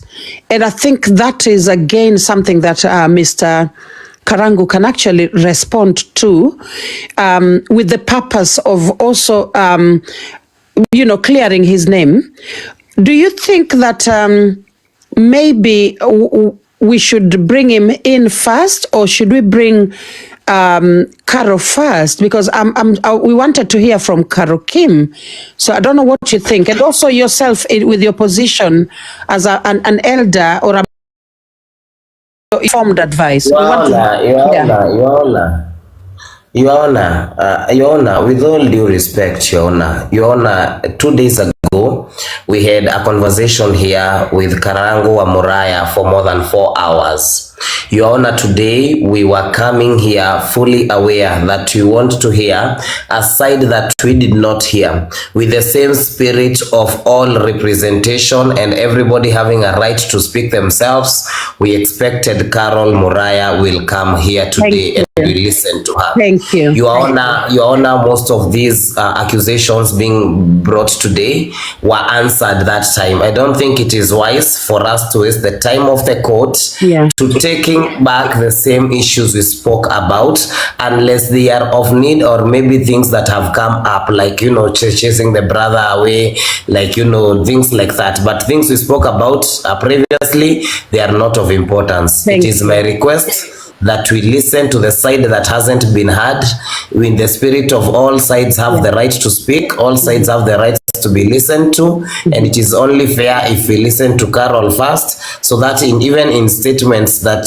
senior counsels are making, they can make them from you know, a point of understanding from Carol Karangu herself. Thank you so much, Your Honor. Nikauliza kabla akinisirukie maneno, huyu Karo ako hapa ama yuko? Alishakuja. Karo was here. Mwambie arudi atueleze, because mimi sijui kitu naongelea, by the way. Yeah, unaweza tu hapo ukiwa umemute, Geoffrey. Thank you. All right. So Your Honor, yes. I will. Thank you. Yes. Yeah. Go ahead, please. Yeah, I will make a quick. I'll make a quick call. Okay. So I will make a quick call to Caro and find out if she can now come to court, because she was traveling. I will request my amazing jury in the comment section to please tap that thing to 2 million very, very fast, in less than 2 minutes, guys. 20 nalo, guys. Okay, I'll make the phone call. Your Honor, you can take the mic. Okay, thank you very much. Order in the court. Sidadi, just wait, nikwambie kitu moja kabla hujaongea. Si unisikilize na wewe kidogo nikikwambia kitu. Nimeona Kioi anachungulia, anataka kupanda, but msipe nafasi yake, please. Asante, endelea my dear. Kioi, very much. Thank you very much, Senior Counsel Geoffrey, comedian. Yes, and Kioi is one of the senior counsels in this TICC, TikTok International Criminal Court. So he is allowed to represent or to advise the court on matters that are at hand or whatever he feels like. Okay, thank you very much. So guys, what we are doing right now, the ama kilele ndo kinaanza kualika mishipa sasa. Tulikuwa tunataka kusikiza upande wa Karo, but koti ni koti, ikiletwa mambo zingine business tunazihandle vile vile. So Karo nakuja, tafadhali kama judge mkuu wa hii koti, ningeomba comment section ambao ndo wana respect sana, inaitwa juries. That's a very good name. Ndio unatupatiaga mwongozo vile tutafanya. Tafadhali let us refrain from insults. You can air your views, your opinion bila with those people who wale watarusha mawe kwa Karo, tunataka kumsikiza kwa comment section, or else if that is not, I will direct the court to close or tufunge comment section. Thank you very much. And someone has not spoken a word. Jambi, can you take microphone as we are waiting for Karo? Thank you. Thank you very much, Your Honor. I am Jambi Njau. I am here representing Triza Karangu. I am on Triza's side, and I am going to listen to whatever is going on. And I am also hoping that Karo joins this live, because I have questions I would like to ask on behalf of Triza. Thank you very much, Your Honor. Lawyer Jambi, Fedemuri waambie awe tu ananiandikia hapa chini. Geoffrey, Senior Counsel Geoffrey, address me with my title, please. I'm Senior Judge, please. Thank you. Okay. All right. Your Honor, can I do some moderation real quick? Yes, go ahead. Geoffrey, nobody will remove you from the guest. Please, nobody will remove you. Baki tu muted tafadhali. Mute tu, hakuna mtu atakutoa. Relax. Okay, so guys, we've got 18.2k people here. Tafadhali tap the screen. Get us to even 5 million taps if you can. I'm doing some moderation now for the court. I am going to be on the phone with Mr. Karangu shortly. I will mute, so you will not hear what I'm talking with him. But I want some direction from him, ili atuambie whether indeed,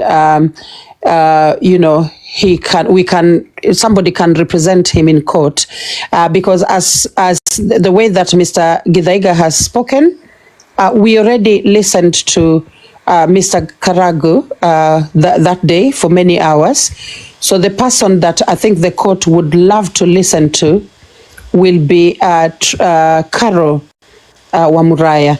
And I do hope, she did promise to come back. She was here in court earlier. She did promise to come back. And the thing about this court is that we are always very, very clear with our agenda.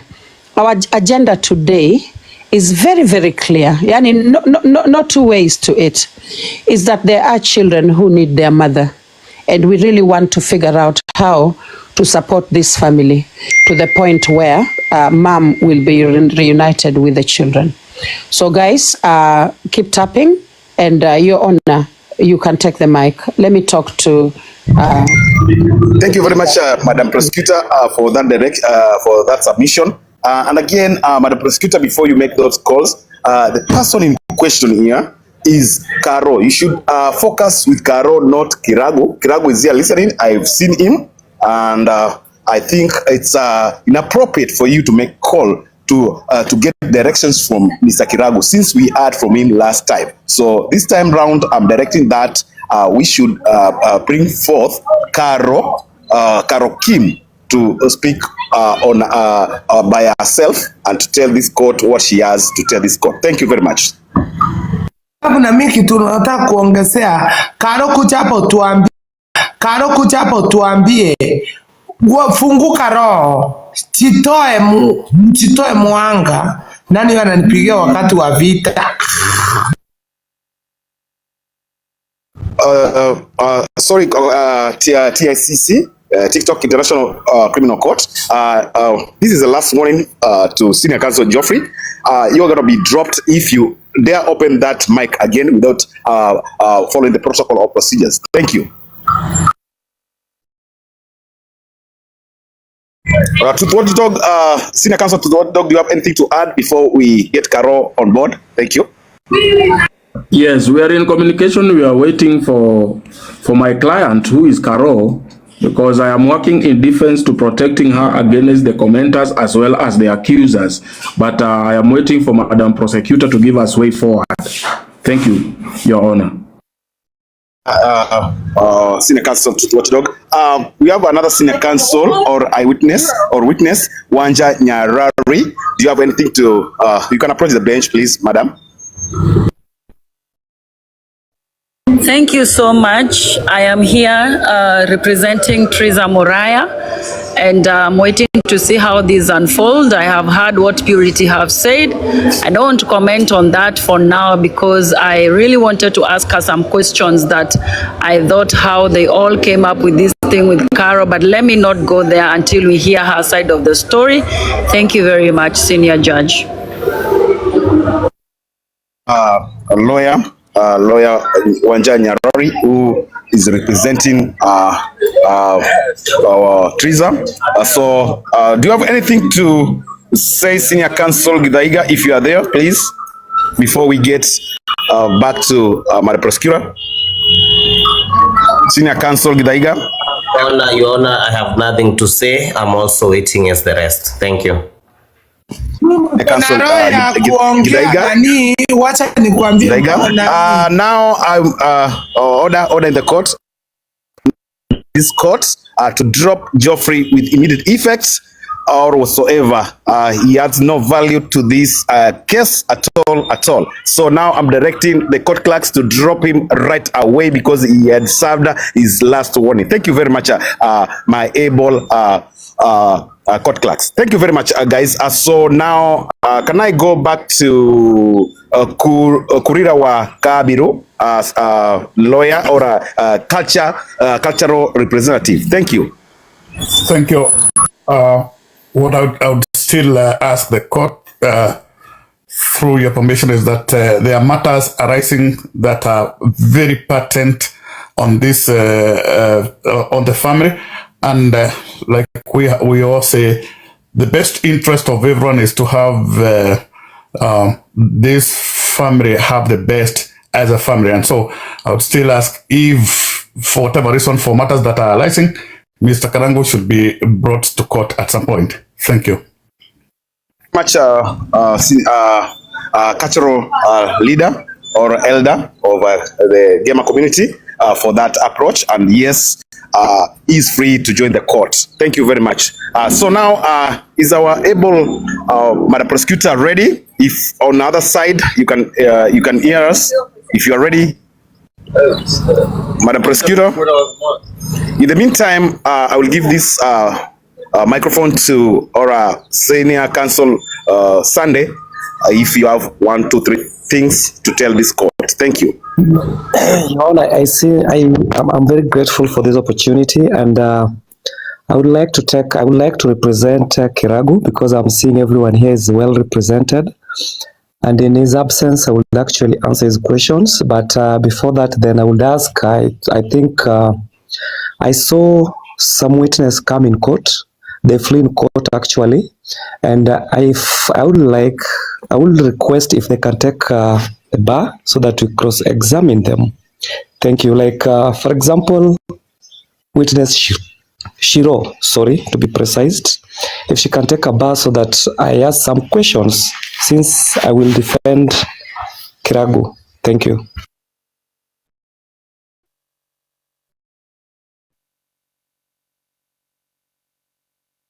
So I guess you are teaming up with the Truth Watchdog to defend the accused here. That is Karangu wa Muraya, aka 1 Corinthians. So yes, you are allowed to represent him at any cost. Thank you very much. Truth Watchdog, if you have anything to add, you can allow us with your senior counsel Sunday to represent Karangu wa Muraya, aka 1 Corinthians. Thank you. Your Honor, I have now spoken to Mr. Karangu wa Muraya, and yes, there are many things that have already been spoken that he denies, but that is something that I may submit later. For now, we are waiting for Triza to come in. She's going to be here soon. I don't know, I've missed a lot of the conversation, so I will mute and I will kind of figure out where we are as a court. Thank you, Your Honor. Madam Prosecutor, right now we have nothing much left. We are waiting for Carol. I meant Carol, not Triza. Yes. So we are waiting. We are waiting for Carol Kim. As we are waiting for Carol Kim, the senior counsels have taken their sides. So senior counsel Truth Watchdog and senior counsel Sunday will be representing Karangu wa Muraya, aka 1 Corinthians, and all the rest, including senior counsel Githaiga, are on the side of Triza. So thank you, very important.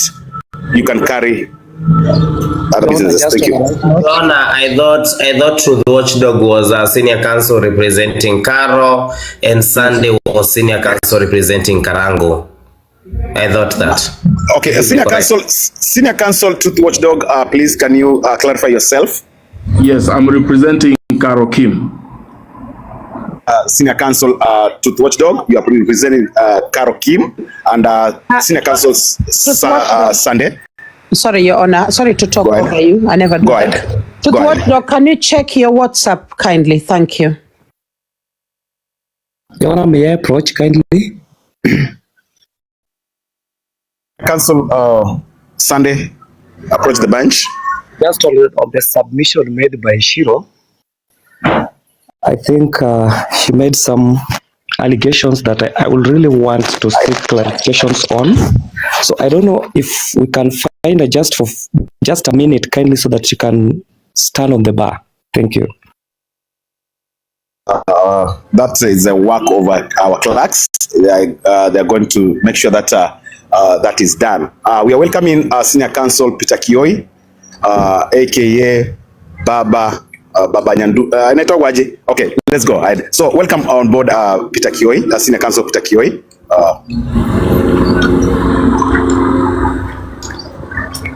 And we also want one. Okay, we still have one space for Caro Kim. So thank you, Peter Kioi, Senior Counsel Peter Kioi. Yeah, I'm here to present the whole jury that is down here, and I have a very good post question here.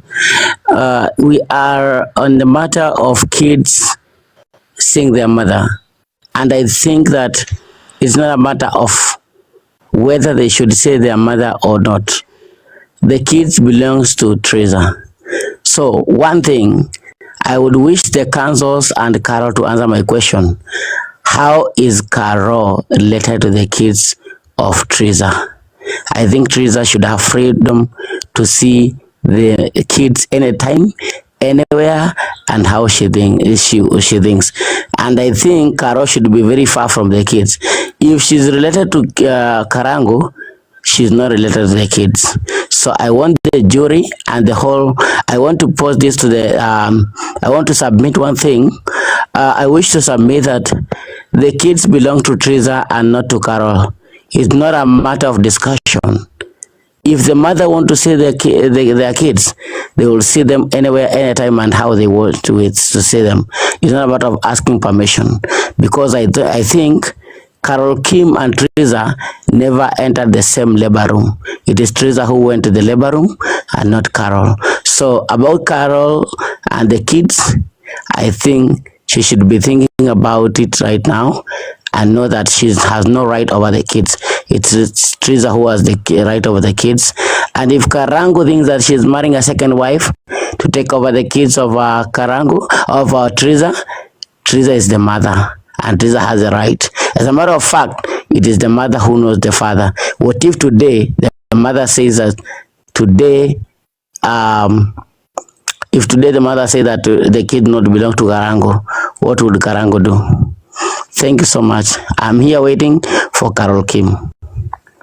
Council Peter Kioi, thank you very much, Senior Council Peter Kioi, for that submission. Yes, those questions will be direct to Carol Kim. So hold on your arms or your guts so that you get the correct answers. Thank you very much. Go ahead, Madam Prosecutor. Okay, so I think Senior Counsel Peter Kioi is not well informed on exactly what I meant by the children reuniting with their mom. I think you will, if you remain muted for a while, utashikanisha. Okay, kwa hivyo lakini thank you for your submission, nashukuru. Guys, as we continue, we are trying to get Carol to court. Guys, moderators, if you see her already kwa guest, muniambie jina yake ni Carolina, hiyo ndio nini anatumia, Carolina. Kwa hivyo ukimwona hapo tu kwa guest, moderators mnijulishe alafu nimlete juu. Meanwhile, I don't know if Githaiga Samuel wants to say something. I will mute. Thank you, Your Honor. Yes, Senior Counsel, this is I interject.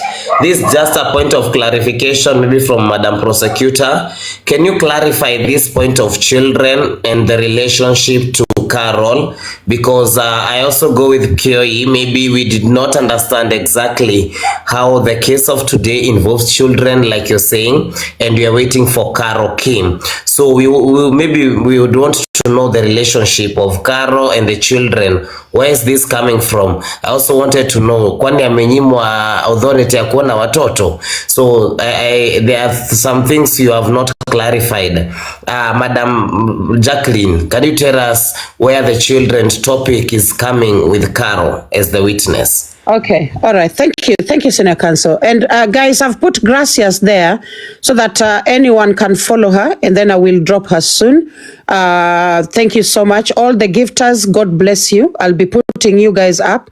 Mnafuatwa kidogo, alafu mnashuka.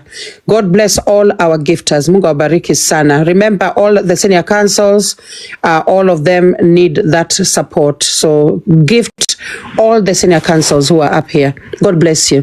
All right, so I will clarify. She's okay.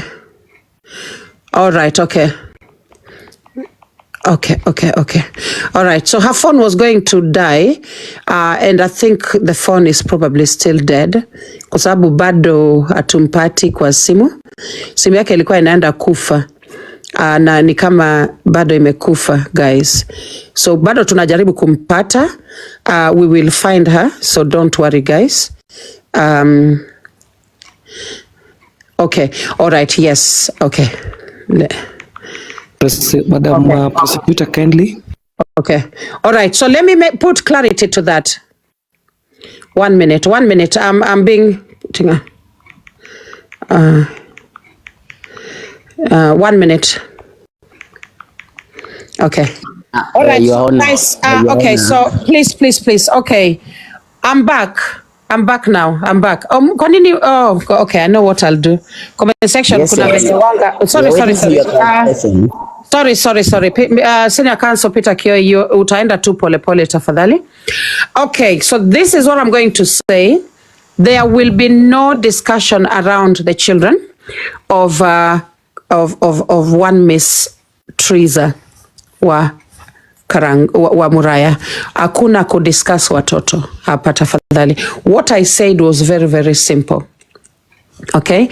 That as a court, our desire is for mom to be able to, to look after her own children. That is all we said. Our focus was never on the children. And I think this is turning kidogo inakuwa directed the wrong way.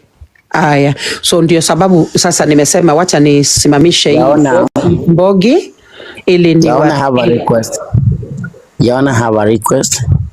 Yeah, so and can I need to have finish. a request. I need to finish. Finish it, then give it to me. Give the mic to me after you finish. Yeah, so I'm going to say this, Senior Counsels. No discussions around the children of Triza or Muraya. No discussion. Not even those of Carol. Thank you. So let us focus on why we are here. Thank you very much.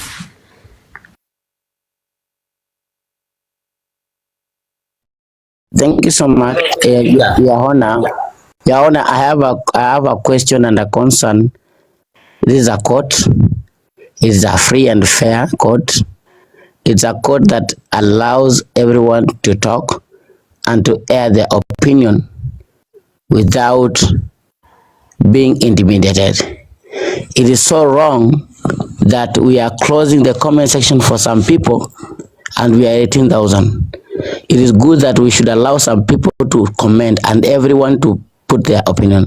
So, Your Honor, our able judge, please give directives that the comment section should be opened for everyone and to air their opinion.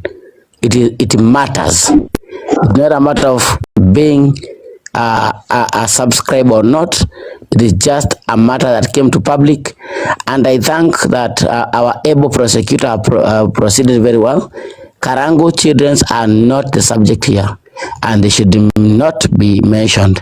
So right now, I submit that our able judge should give directives that the comment section should be open for the public. Thank you. Senior Counsel Peter Kioi. Yes, it is indeed unfair for the juries not to air their opinions, but again, they should exercise sanity. At least we have court clerks. In a better term is moderators. You can moderate down there, see whoever does what, and I mean it. I direct this to the all courts that the comment section be open for free and fair proceedings. Thank you. Okay, thank you, Your Honor. That I will do that in a minute. However, there are times when when the comment section kama inaenda south sana, we will always close it. We've done that throughout this court hearing. So comment section, the jury understands. They know. Thank you, Your Honor. Okay. Prosecutor, kindly, may I approach? Yes, I think so. Yeah. I requested, since I'm representing Karangu, there was a witness that made some allegations that are so private to this case. I would like to request, as we wait for Carol, if we can have her on the back kindly. That is witness Shiro. Please, thank you. Yeah. Let me see if I can find her. Thank you, Your Honor. So I confirm from the clerk's desk that we are looking for Shirundegwa as requested. I haven't noted her. She hasn't sent a request. If Shirundegwa is there, you are needed at the bar. If you are able to talk, Senior Counsel Sunday wants to question you, just send a request. Alafu tuende naro. Yeah. Counsel Githaiga for that. Actually, we are waiting for that Shiro to be cross-examined by Senior Counsel Sunday. So yes, avail yourself in the bar. Thank you. On the bar, thank you.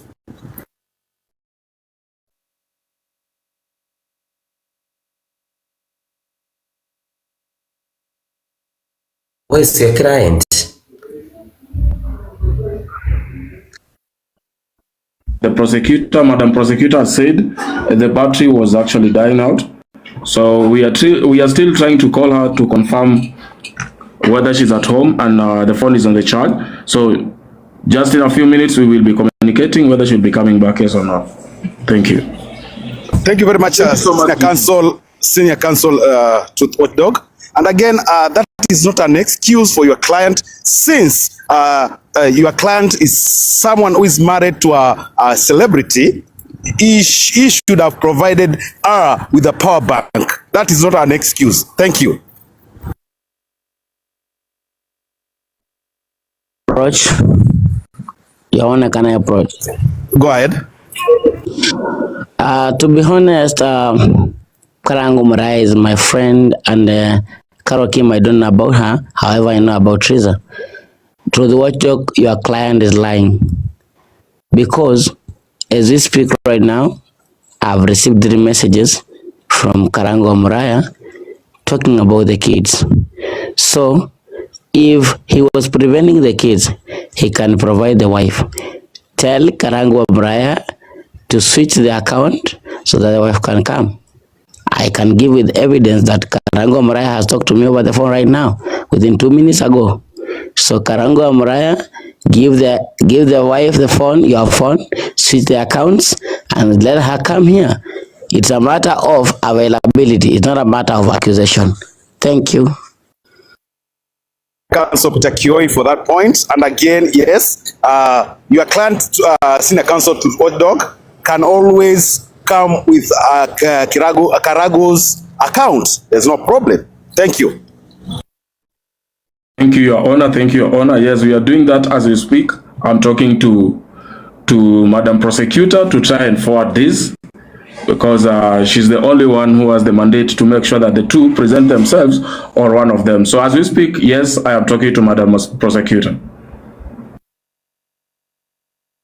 Yes, a senior counsel representing the plaintiff. I also want, and I ask this court to find them guilty of contempt of court. We have wasted a lot of time for court, so I want this court to find them guilty of contempt of court. Thank you. Senior Counsel Githaiga, in the law court of TICC, TikTok International Criminal Court, we only do warrant of arrest, KPS, for contempt of court. So yes, we are waiting for the next 20 minutes, then we rule on that. Thank you. Your Honor, I need to do some moderation here. Okay. So first of all, everybody who is here, this is TikTok High Court of Kenya. It serves Shiro, it serves the entire East Africa. It has had cases from all across East Africa, and today we are hearing a case from Kenya. Shall I ask each person who is here, 18.4K of you, to please follow this platform? Kindly hit follow.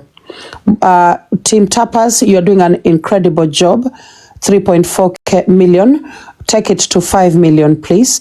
And then we also need subscribers. We need 100 subscribers so that our work continues without any problem. So if you can afford £6 please hit the subscribe button. We also have our live goal. Kindly play with that.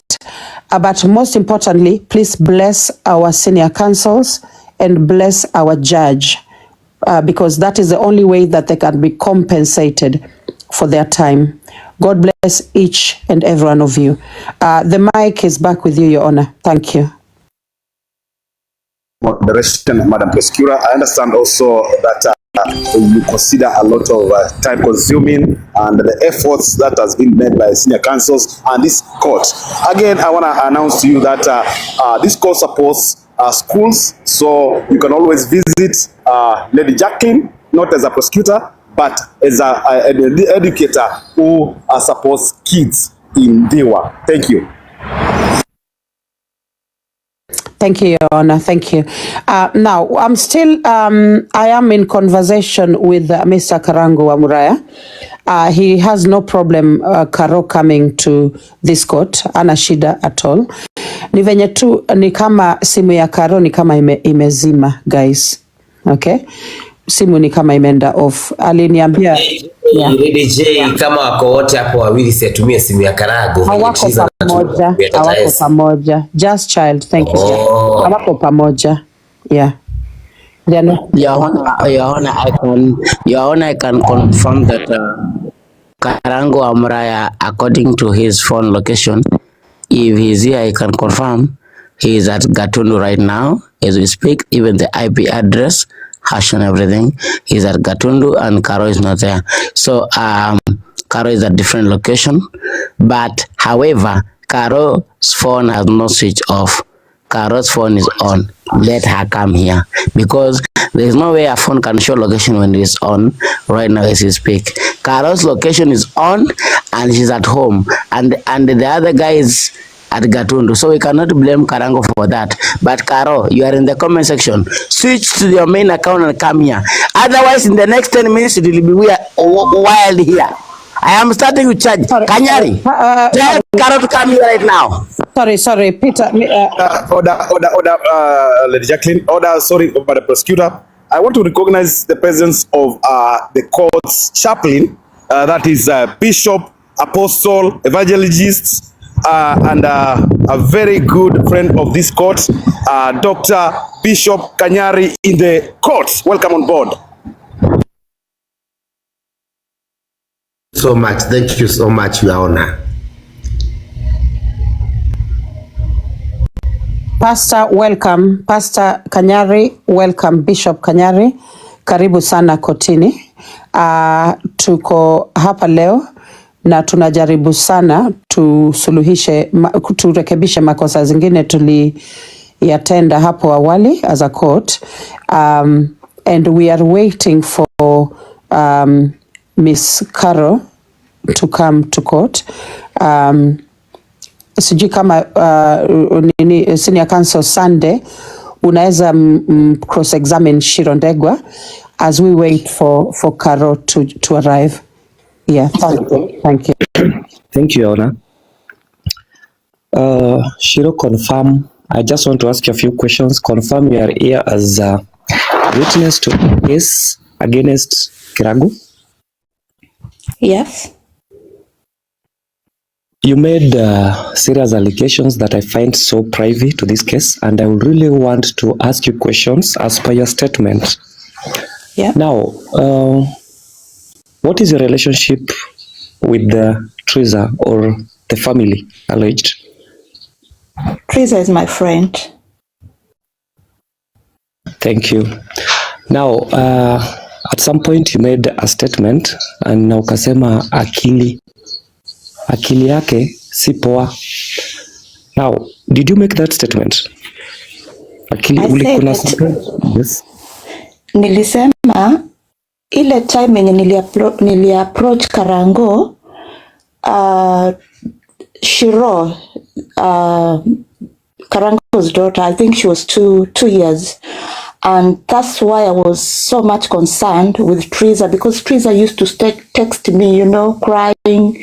And I thought maybe she had this postnatal depression. And that's why when I approached Karangu and I asked Karangu, I felt like there's something which is not right with Triza. She might going through this postnatal depression, because some people, you know, especially in Kenya, they tend to ignore when they see things like that. And Karangu told me she has been with Triza for, by that time it was not even 13, I think 9 years. So she knows Triza more than I know. So I said, but why are you ignoring? Because for me, the statement Triza was talking to me, you know, I found there was something which is not right.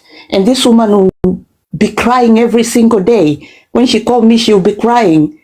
And I know she approached so many people on Facebook. She was crying.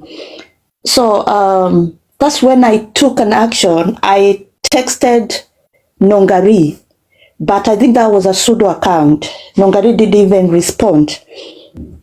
So because the husband says she knows her wife for 9 years, so I ignored and I said, I don't know. But the fact is, even myself, I offered Triza, if Triza was here, she could say this. I said to Triza, do you want to go to the, you know, hospital to be checked? Because this crying is too much. You know, maybe there's something, but she was just crying, cursing this man, you know, and you can't just assume that Triza was looking for attention or Triza was just alikuwa anatafuta vile atatumiwa pesa na watu wa majuu, kila siku akilia mpaka anachapwa, anaenda kwa sister yake, unamtumia pesa, anaenda kwa mama ya Karangu, anakaa like 2 weeks, ndio Karangu anaenda anamfuata tena anamrudisha. Mtoto alikuwa mdogo ananyonya. So for me nilikuwa naona kuna problem. And that's why I said myself, even the same Friday, the way Triza was talking, mtu mwenye ako 100, I know watu wanasema bipolar, nini, zima mental problem na nini.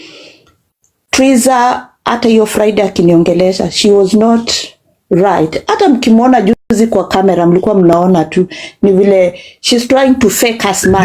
Just a minute, Shiro, please. Guys, this court has been notified that there is a big riot outside the court. One of our senior counsels, Shu Gashambi aka muuza mavitu, watu wanataka ingie kwa koti na amezuiliwa na askari wa koti. Tafadhali afunguliwe milango.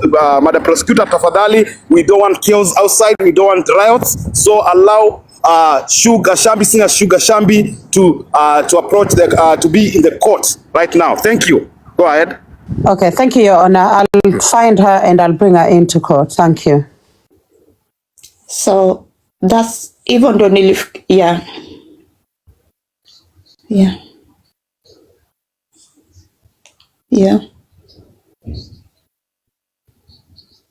I'm in England myself, and Triza.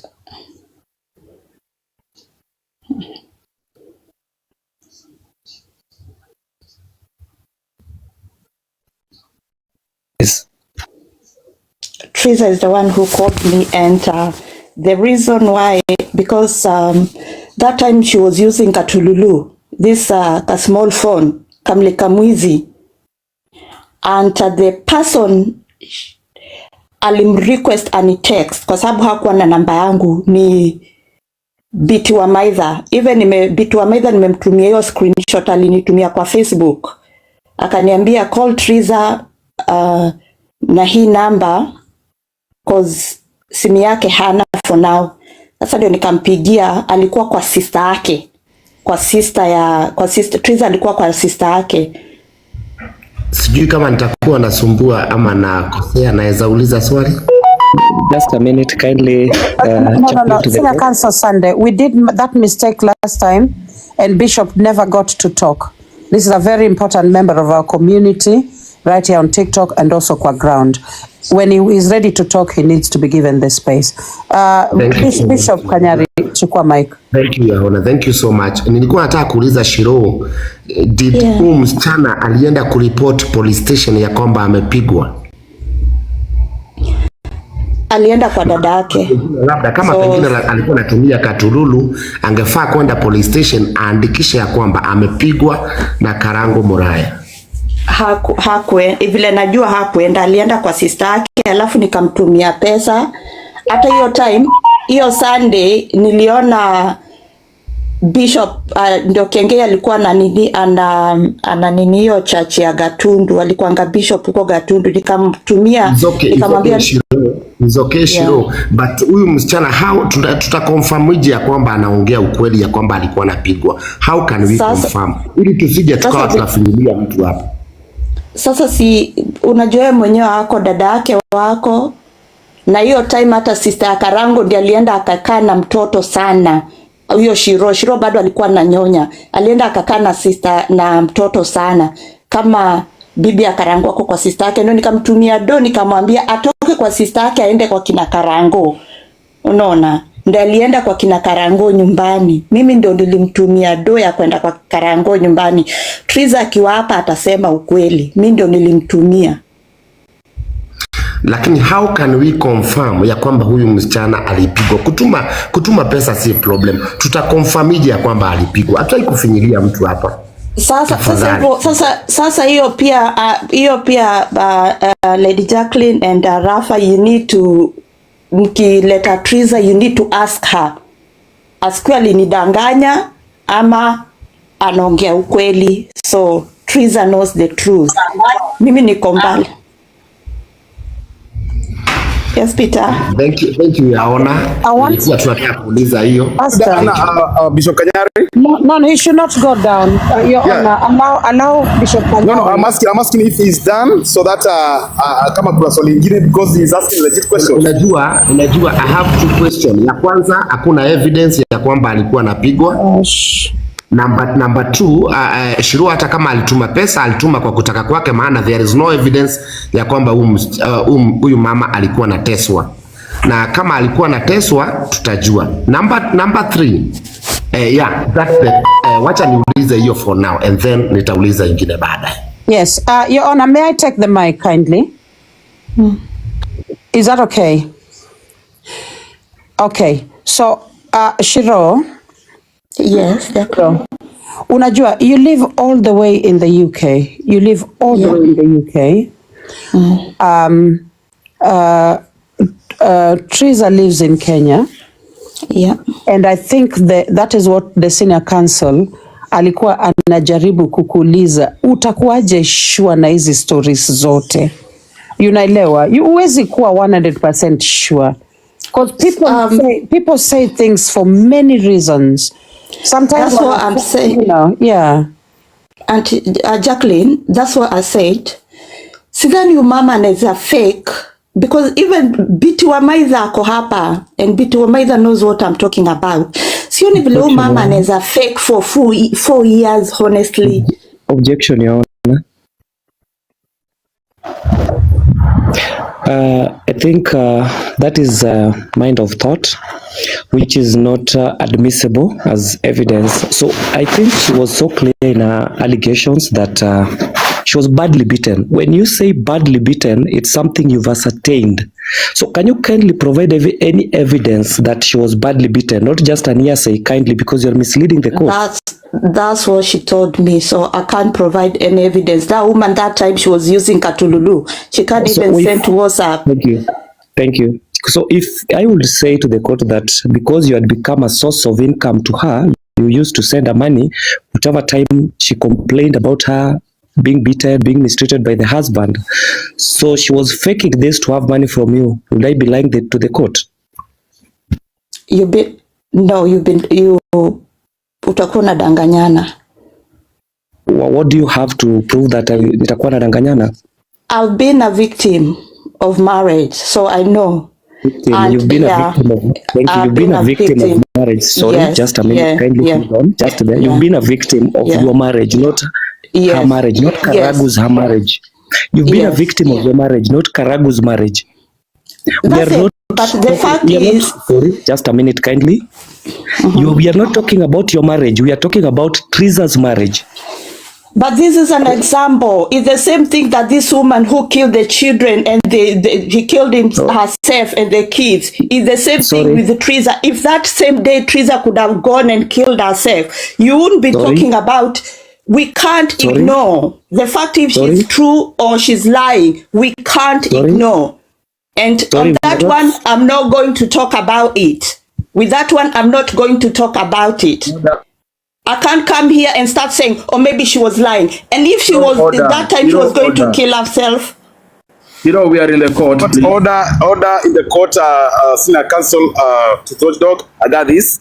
Okay, so Shiro, whatever you here is cross-examining, so you have to answer questions. If you are not sure of what you're answering, you can skip. All right, or you can direct it to another person to answer on your behalf. Thank you.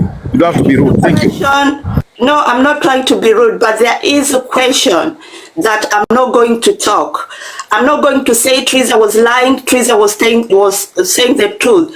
I'm not here to ignore or just to say like, oh, probably she was not. She is. No, I'm not going to do that. I'm not going to do that. That's the fact. If you are ready to ask me another question, Madam Prosecutor, order Shiro atuko kamkunji. Madam Prosecutor, if we have Carol, please can you inform? Yeah. Now the issue is, Your Honor, the issue is, I have quite a few people on the ground. I've got troops on the ground trying as hard as they can to make sure Carol makes it to court. However, Carol was driving. She was driving a very long distance, Your Honor. And she did inform us, she did inform the court that her phone was going off. I have spoken even with her husband, Mr. Karangu himself. Hata yeye haezi mpata kwa simu. Okay? Na hii sio uongo, it is the truth. Okay, so please allow us. Objection, Your Honor. Allow me to allow. The counsel. No. I'm not objection, done. Objection. I'm not Objection. done. Kindly, I'm not done. Okay, go ahead. So can I not be interrupted and do not derail the court? Don't come here. Don't remove anybody from the panel. Don't remove anyone from the panel. We can always say something, but not remove someone. We are not dictating anybody. We are not going to dictate anybody, Madam Prosecutor. We are not going to dictate anybody in this court. Please, thank you. Your Honor, that was wrong. I'm going to, Your Honor, kindly listen to me. I will bring the senior counsel back up. Can he not interrupt me again? He's done it now 3 times in this court session, and it's not right. I'm warning, just like senior counsel Geoffrey. So don't drop anybody, please. We have protocols and procedures. Please, thank you. Kindly go ahead. Yeah, I've brought him. I've accepted him back. Can he not interrupt me? So I was talking. I'm going to continue. Okay. So again, I'm going to remind senior counsels: do not interrupt people when they are talking. Not only myself, anyone in court, please. Now, what I'm saying is this: we are trying to, as hard as we can, to get Miss Carol here. We are finding difficulty now because her phones are off. However, there is something I wanted to say to Carol. She has now, she has now dropped from this live. Many women have become victims of domestic violence, just like many men have also become victims of domestic violence. Okay, I'm requesting anyone coming to this court not to use their own experience of domestic violence to inform their reason kwa koti. Tafadhali usije kwa utini useme I have been a victim, I know. You don't know. Mtu anaweza kuconvince na mpaka ushangae later on unagundua kumbe haikuwa ukweli. let us be fair.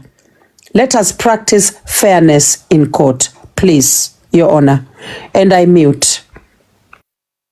Your Honor, I want now to approach the bench. Approach the bench.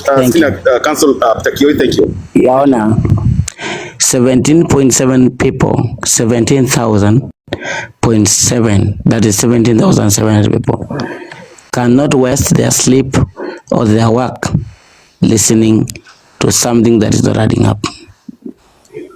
Let me be honest. Carol Muraya is here with a pseudo. There's no way you can convince us that your smartphone is not charging for the past 30 minutes. She's here.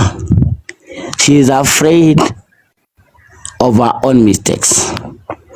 We will not blame Karangu or Muraya for the mistakes made by Carol. And I wish to tell Karangu or Muraya that every report from Gatundu to everything he said is in my hands right now. I will present him. And I will present them in court because it was a matter of evidence.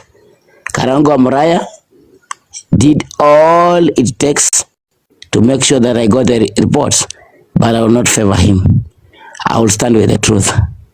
Right now, we are talking about Carol. Carol, you cannot lie to us that your hire has no power, charging. You cannot lie to us that your phone, your house has no charging. You are here. Madam Prosecutor, I wish that you should not be biased. Stand with the truth. Do not say we are trying hard to make Carol come to court. Carol is evidently here because how are you communicating to Karangu and you're not reaching to Carol? Use the same method to reach Carol. Tell her that in the next 30 minutes, it will be boiling. Your Honor, I wish to submit that from now on, you sent Contrida to arrest Carol in whatever means to bring her to court. Thank you. Senior Counsel Peter Kioi, aka Baba Sinduna. Now, this court, there's a submission made by Senior Counsel Peter Kioi, and I want the court to be put there. Should we arrest Carol Kim? I need to approach the bench. Approach the court, Senior Counsel, please. I need to approach the court in support of your question, and this is in light of what is obvious. Your Honor, the first time we had Carol's phone has gone off was more than 30 minutes ago. It means that the house or the office of the prosecutor shall be insincere to tell us that Carol cannot come live, yet they can stay in communication.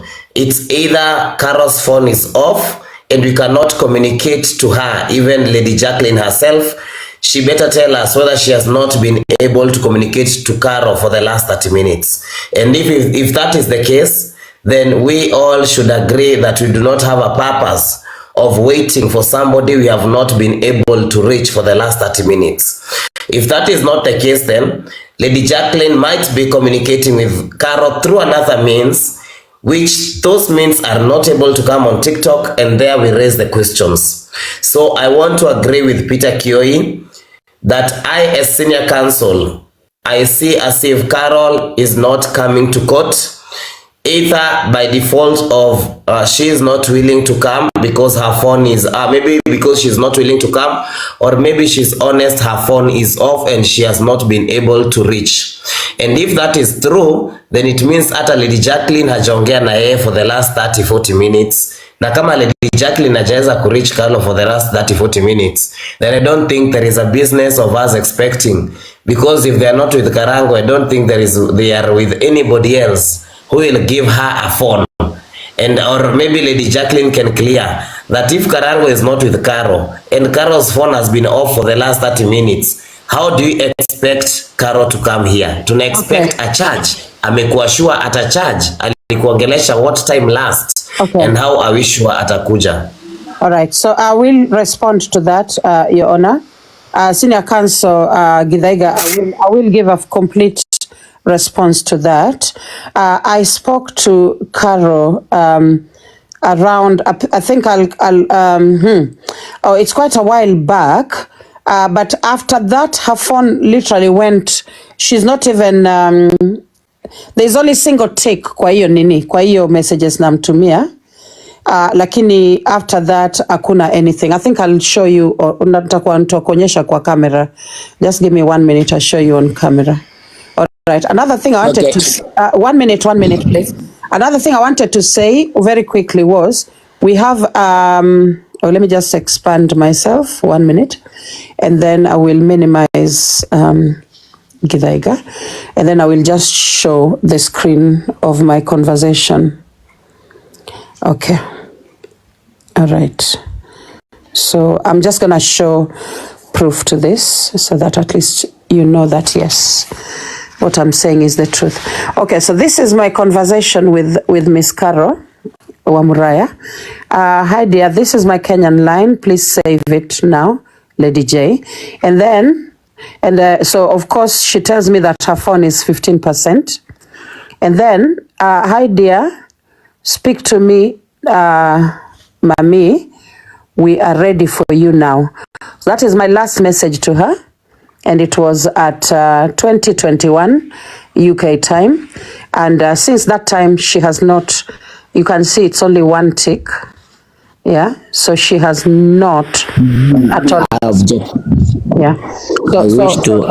How you are telling us to wait for her? There are teams in the ground trying to catch her. Where are all those coming from? Let's have order. Let's have order. Let's have order in the court. Let's have order, please, one by one, please.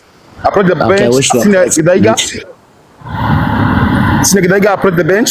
You are the first to talk. Asking, with all this said, like they spoke 2021 the last time, and her phone was 15%, and it went off. Lady Jacqueline, the office of the prosecutor, is still coming and giving us hopes that she has teams on the ground, that she has spoken to the husband, that we should be waiting, she shall be coming.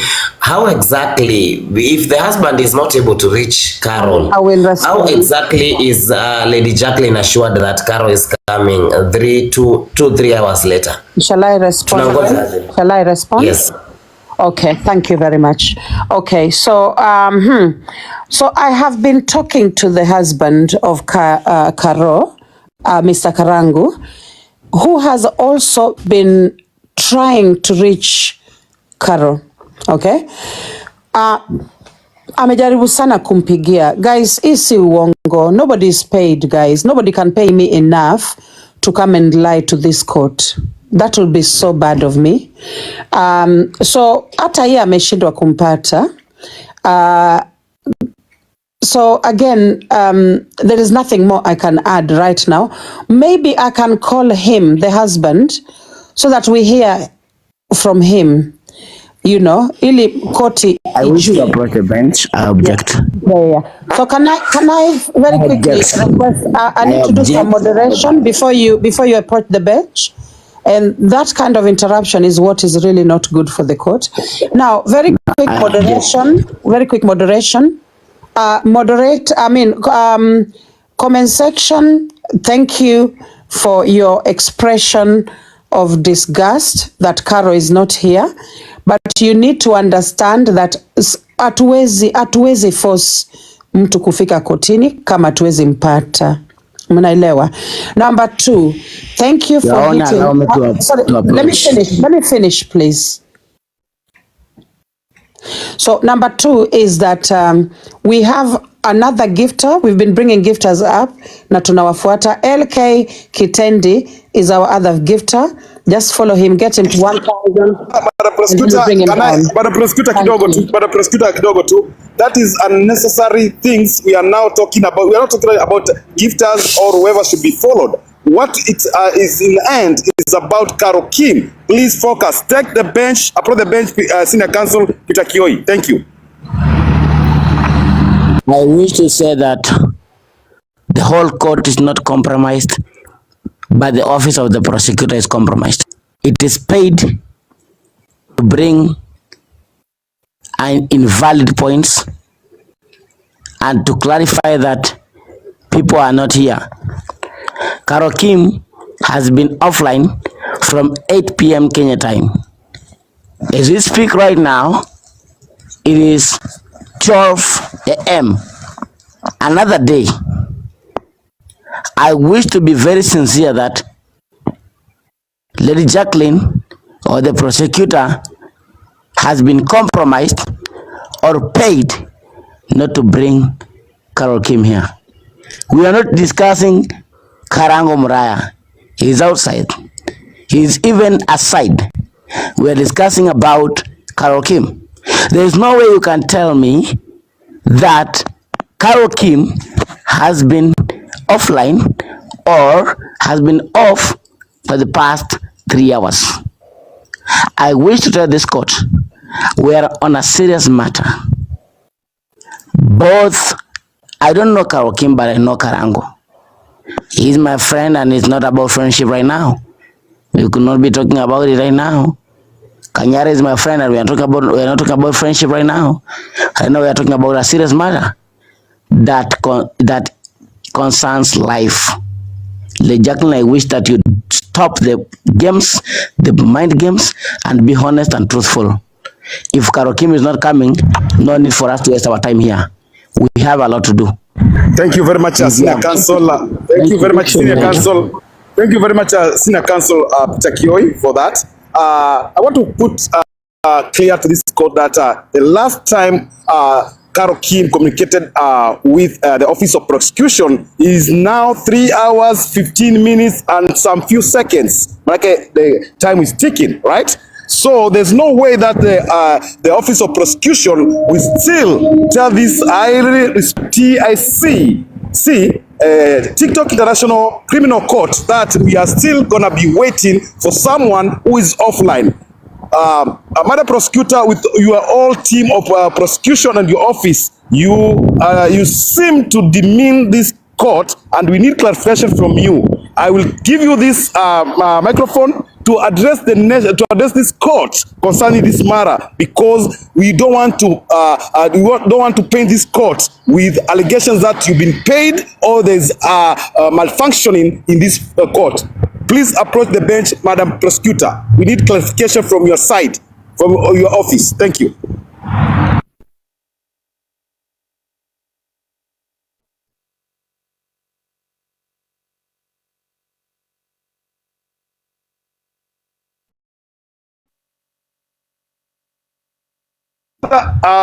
Approach the bench, please. If you're there. Is anyone there? With the silence of the Office of Prosecution, that leads to the poll. Should we adjourn this court or what? No, we need a poll right now. Thank you. Okay, all right. So,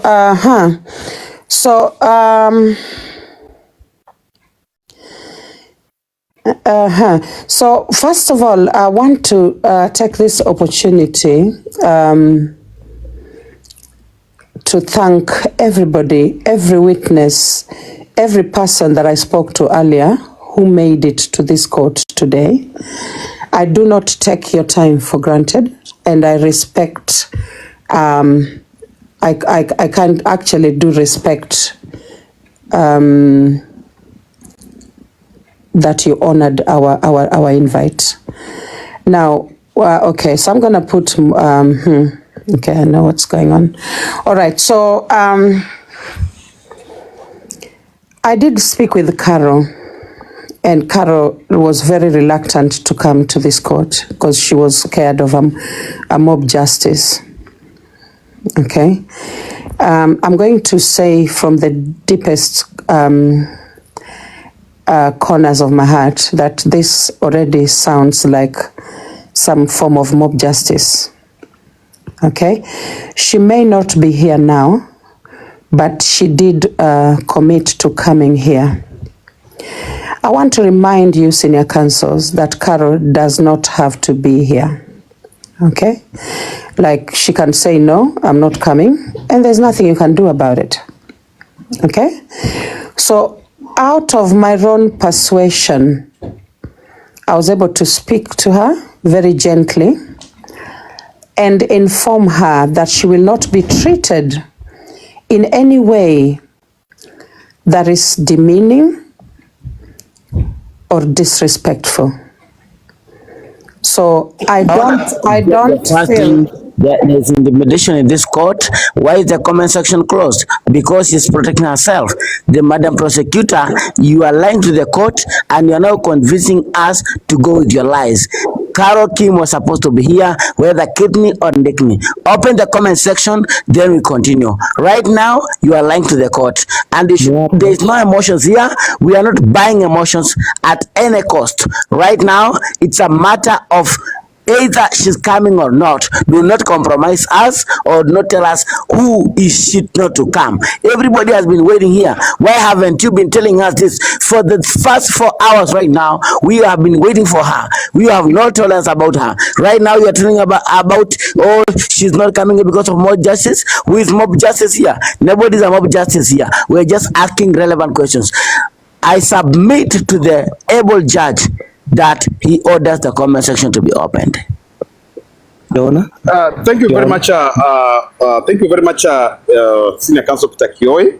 And this is the highly profile case, delicate case that has seen criticism, and that criticism is what makes the court even work in a fair and neutral way. So right now, guys, what I'm directing is that we should deliberate if we need to adjourn or not. But I'm going to open the bench, people to approach the bench, the senior counsels to approach the bench to deliberate on if we should adjourn this case or what. The decision is all yours. And before you do that, I order the comment section to be open, please. The office of prosecution, please. Again, Your Honor, I was interrupted when I was talking. You did not take note of that. No, sorry. I'm sorry for that. Yeah, every time I get interrupted, you don't take note of it at all. Okay, sorry. I'm sorry for that. Yeah. All right. So I am afraid I will open the comments, but not this second. I want to finish my sentence, if you'll allow me, kindly. We agreed that when you are on the bench, you are not supposed to listen or read what the juries are writing. You are the person who said that before we open the court. I don't know why you're not following those rules. Thank you. Allow me to make my point. Go ahead. Are you willing for me to do that? Go ahead, Madam Prosecutor.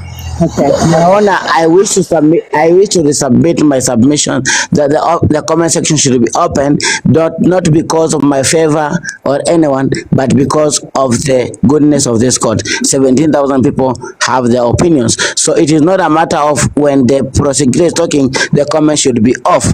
I object that. Please open the comment section. Okay, Madam Prosecutor said that the court clerks are going to open the comment section. So allow her, please, with all due respect, Senior Counsel Peter Kioi, for Madam Prosecutor to submit submission. Thank you. Thank you. Thank you so much, Your Honor. So I hope I will not be interrupted again when I'm talking. All right. So again, I think once I finish talking, we will then open the comments. I ask this court, I'm going to kindly ask this court to exercise decorum. I'm going to ask again that the court exercise decorum. It is not a must for anyone to appear in court. Okay? We are not trying someone for a criminal offense. This is a civil matter, okay? A family issue. And our main agenda is that we help wherever possible, okay? So I'm going to ask us again that the mob justice, I'm going to use that same statement that I've used, the mob justice that seems to be happening in this court, to please stop. If we can lower our tones a little bit, it will be helpful to the lady in question. If she is coming to this court, she must feel protected by the court. Okay? She must feel like, you know, she will not be attacked. She will not be judged unfairly. Fairness is at the core of our practice as a court. Your Honor, can you kindly respond to that, what have I just asked you?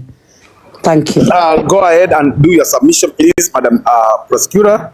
It's getting late, and I think people are impatient. So go ahead and go ahead, please. I wish to approach the bench. I protest. I wish to approach the bench. Yes. Go ahead. Yeah. So these are my opinions that today's session have been sessions extraordinarily. Like the judge said, today we have a very critical case, like we have had the whole week. Your Honor, it is unfortunately that I have to put across the following statements. Your Honor, today's court session, according to me as senior counsel and the experience I've had in these courts, today's court session seemed highly biased. I am saying this because from the onset, and I'll start giving examples, Your Honor. In this case, we were told today that initially we judged some people unfairly. We have not been given evidence of where we went through unfair judgment. We have been persuaded today to do things right and to judge things rightfully. We have not been told what are the rightful way to judge things. It seems that the case, by the time tulikuwa tunakuja hii kesi, it was premeditated. It seems like it was choreographed to go in a certain way. Today, the office of the prosecution has acted as a lawyer or a senior counsel to a defendant or a plaintiff. Until now, I do not know what submissions Carol Kim had to bring. We don't know what submissions she had to bring, but somehow the office of the prosecution seemed to know. The office of the prosecution is protecting somebody who we are not even mob justicing. Your Honor, it is in this same court that Karangu Muraya was prosecuted, and even judgments and even Michango started before he was even heard. That time the rules of let us listen to everybody and let us protect everybody did not apply. What is happening today? What is this that we are being told about the mother needing the children and the children needing the mother? Then it turns to Carol. Then Carol is not coming. She has not communicated for the last 2 hours. What is this? Your Honor, today I feel that this court is totally biased. It was meant to go a certain way. That is why you're finding it very difficult that senior counsels have to beg for people or the jury, the most important people we call on this live, the people who have tapped 4 million times, they cannot express their comments. They are being blocked. They are not being blocked. They are being gagged. They are being told behave maturely. You have to express some maturity because of somebody who has not even expressed her opinions. The same way the office of the prosecutor has a prejudgment in her head, the same way the people in the comment section are prejudging the person, the same way she is giving her opinion, the same way the comment section wants to give their opinion. So with all due respect, the office of the prosecutor, if you think you have all the rights to give your opinion as you should be, then everybody in the comment section should be given that right and the same right of opinion. I have seen so many people not coming to this court. We are never told that nobody should come and nobody should not. We should actually make it clear that it is not in the public interest that Carol Kim had to come here. It is people who went, that discussion was discussed. You told us you're bringing Carol Kim, so the best thing to do, we stayed here for more than 4 hours waiting. The most honorable thing to do is bring her up here and let her speak to us. Because honestly, we are 16,000 adults. She is one adult, and I'm not disrespecting her. Neither am I disrespecting anybody. But may the office of the prosecutor recognize that we are 16,000 adults who are waiting for Carol Kim after the office announced that Carol Kim is coming today. So it is totally unfair for somebody to tell us that she owes nobody, it was not a must for her to come, and so have you. We have been made to wait here for more than 2 hours. We have been made to listen, and today's cases, I want you to look at them. The first person to come here was Purity, who definitely came with malice, who came with very bad intentions. Purity was protected as if she was a golden witness. Yet this is one of the ladies who Triza complained of abusing her terribly, to a point that Triza cried and cursed her so badly.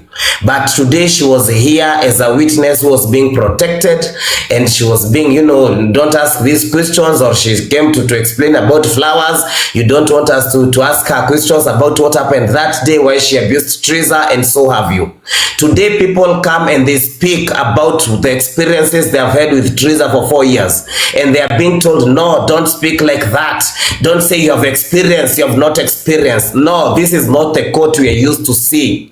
This is not the court we are used to see. You might think that Shirondego was sending her money. Mimi Githaiga nishaleta kesi huyo mama akilia.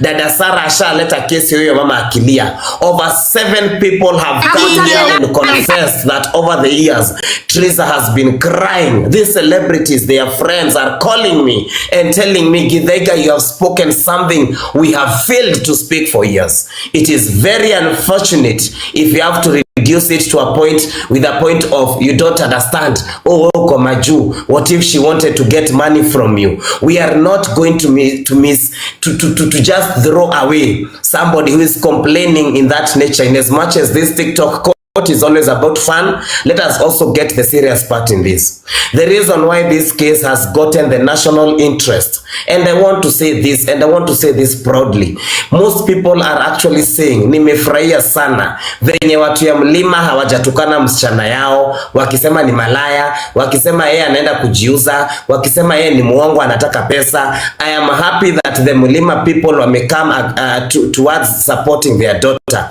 That has been the selling point. People have been praising us that way. We are not getting to this point where we have to get malicious people to come and put up cases. They don't want to appear. When they appear, they don't want to speak, all in the name of dismissing what Triza spoke. If anybody is objecting what Triza spoke, come clear, come online. We are willing to listen. Everybody has a right to be listened, but we are not going to shut up. We are not going to throw our daughter away. We are not getting one good reason to feel whatever Triza said is a lie. If anybody is thinking whatever Triza said is a lie, come with the truth, and please bring evidence. Please come, let us have that conversation, and please let us solve venye inafaa kusolviwa. But don't go convince Lady Jacqueline behind the tent and expect us to buy that. We will not buy it. She is our daughter. We will protect her. We will protect her family. Lady J in the office of the prosecutor, in as much as we are supporting the point of the mother, the children needs the mother. Also know that the children have been needing the father all along, and the mother has been away for only 1 week. For crying out loud, all parents are responsible of their children. Let nobody feel like somebody is more responsible than the others. Huyu alitoka nusu kwa huyu, nusu kwa huyu, wazazi wote ni responsible. Si mama anakaa na watoto miaka 10, akitoroka wiki moja inakuwa ni kesi.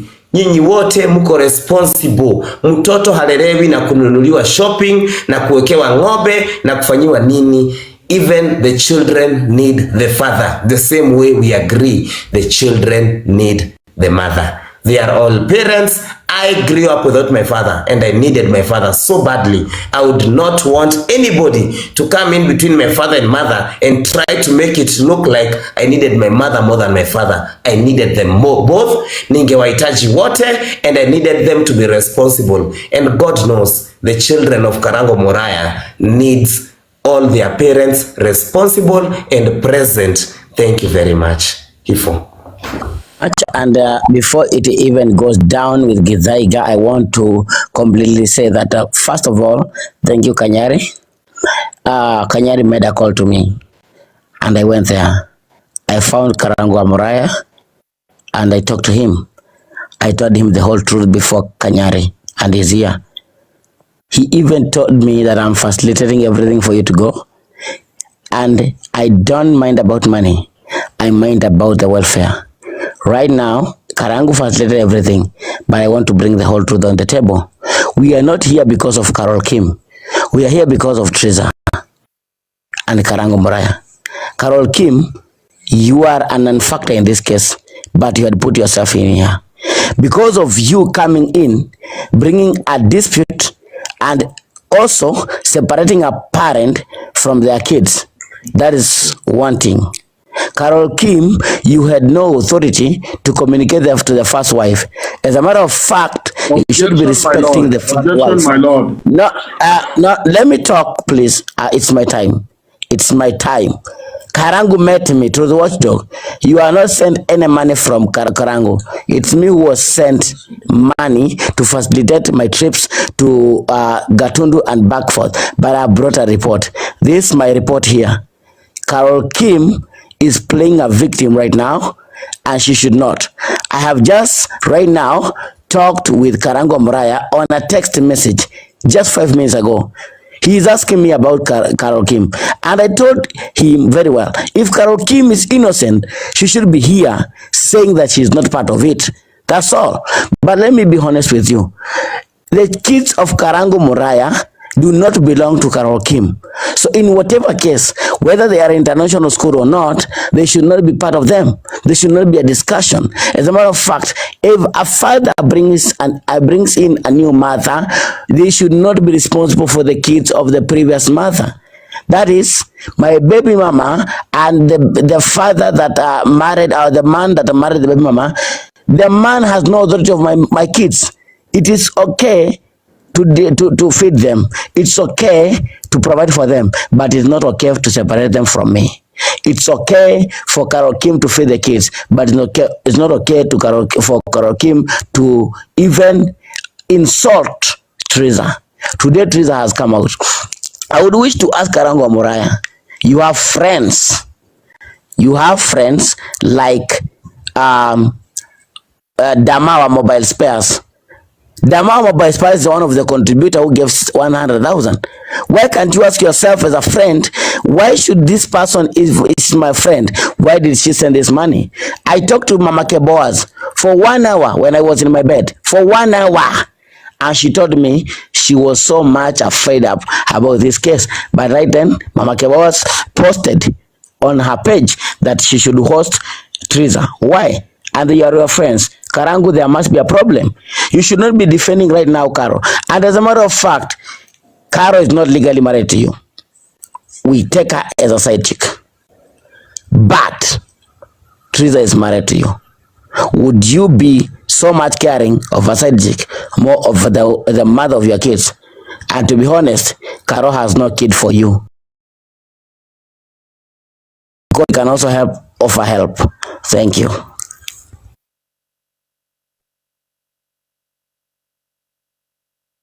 Lord ametoka. Yeah. It seems as though the judge has dropped out. I think maybe network yake, but yes, you can approach. Thank you.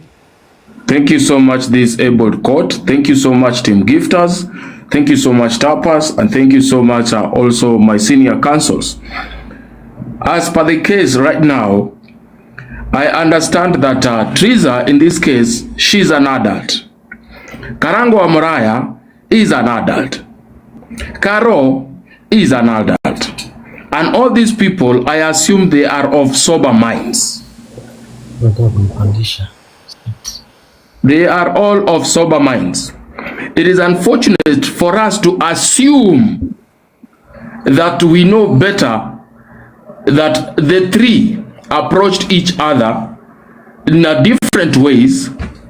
And so far, this court, as far as I'm concerned with my client, all these are hearsay. No proof has been brought to this court, neither in digital form, in terms of messages. These are the messages that Caro has lost respect for this lady. I have not seen any video or anything whereby Caro is stopping Karangu from going back and visiting the first wife. I have not seen where my client has stopped or has forced her way to go and represent the first wife in school visiting kids. All these are hearsay, and Your Honor, I know the court will only work with evidence provided. The court will only take that which is provided to the court and not emotions, not feelings, but evidence. Concrete evidence is what we work with. I know it is unfortunate that my client has not shown up in the court. And again, what we hear here is hula bala. No one has provided the real. We are being told that she was here the last location, she was lying, blah, blah, blah. No evidence has provided before this able court. And as such, we cannot take hearsay as a conclusion to this court. As a representative of one Carol Kim, I would urge this able court to give us more time, and my team as representative of one Carol Kim, so we can organize and set a date when our client will be here to listen to this case and be able to answer. So far, no one has directed questions from me, but emotional expressions. Thank you. I'm sorry to this. Githaiga, I wish to ask a question to the doctor. Truth Watchdog is an advocate, my learned friend. Are you aware that whatever you are against with, Karangu and Muraya admitted it in court? He admitted that he's the one who sent her. Are you aware that he admitted? Or you never consulted your client? My senior counsel. You cannot advise me on how to represent my question client. to you. It is my question to you that, are you aware that whatever you are against, Karangu and Muraya admitted? If it is Karangu and Muraya who admitted, is it my client who admitted? Yes, it's your client. No, it is not my client. My client's name is Carol Kim with her own soul.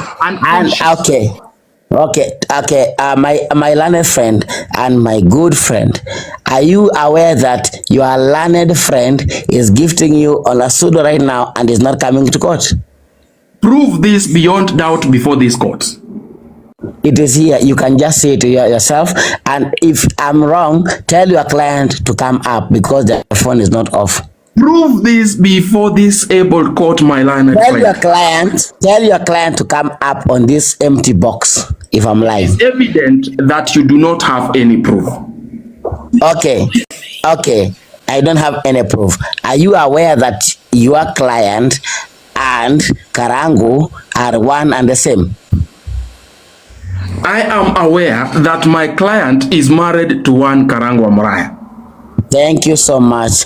And if I can take you even further to scriptures, two are better than one, and two, when combined to one, they are one. So your client admitted what you are against. My client's name is Carol Kim. Did she admit? Where is Carol Kim? Did she send Muraya or Karangu to represent her? Where is Carol Kim? My good friend, where is your client as you speak right now? To ban microphone right now. Objection, my lord. Okay. Go ahead, Githaiga. My able. No, I'm just coming in between because sasa mnaulizana maswali fupi ya Baraga, maswali ambayo haihitaji majibu. Mimi nataka kusema hivi, tuache hii maswali ya Baraga, tuko watu wasima hapa, tuko watu nini. Kitu ya kwanza, yuaona hakuna mtu alileta Carol Kim kwa koti. Hiyo ni kitu moja mnafaa kujua. Mimi kama the lawyer of my good client Triza, we brought our client to this court, who was the husband, who is Karangu Muraya. Nobody brought Carol Kim on this court.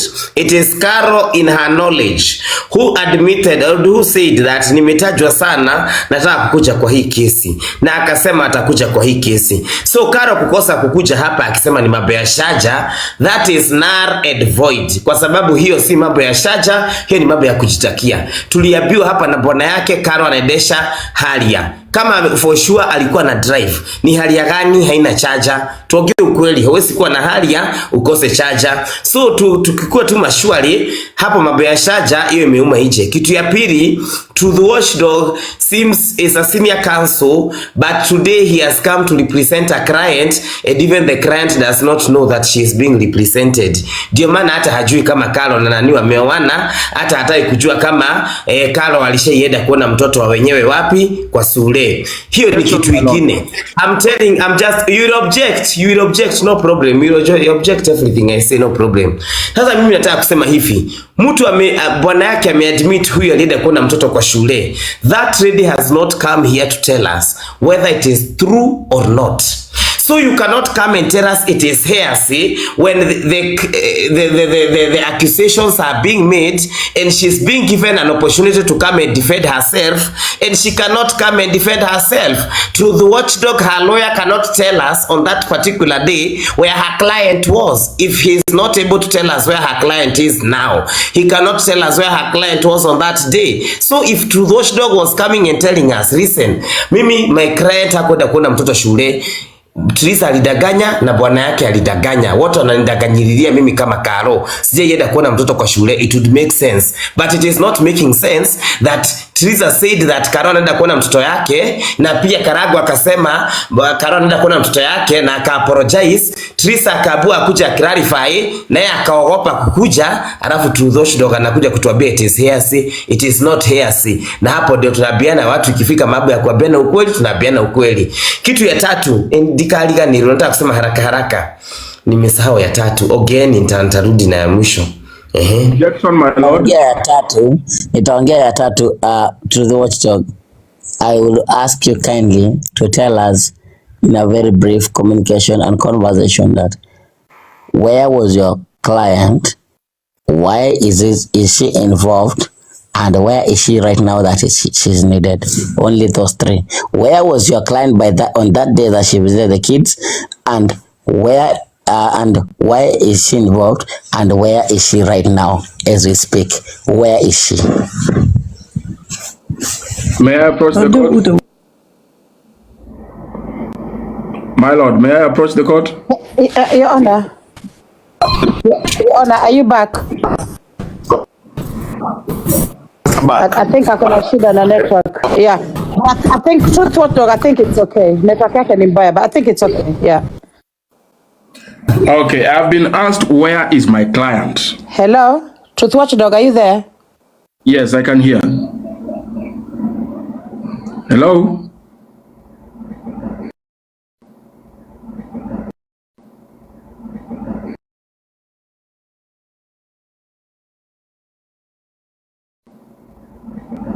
Truth Watchdog, we can hear you, yes.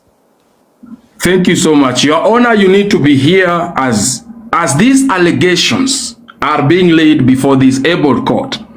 Accusations and truth is different. The court does not work with individuals' truth. The court works with facts. Truth has to be proven to be fact.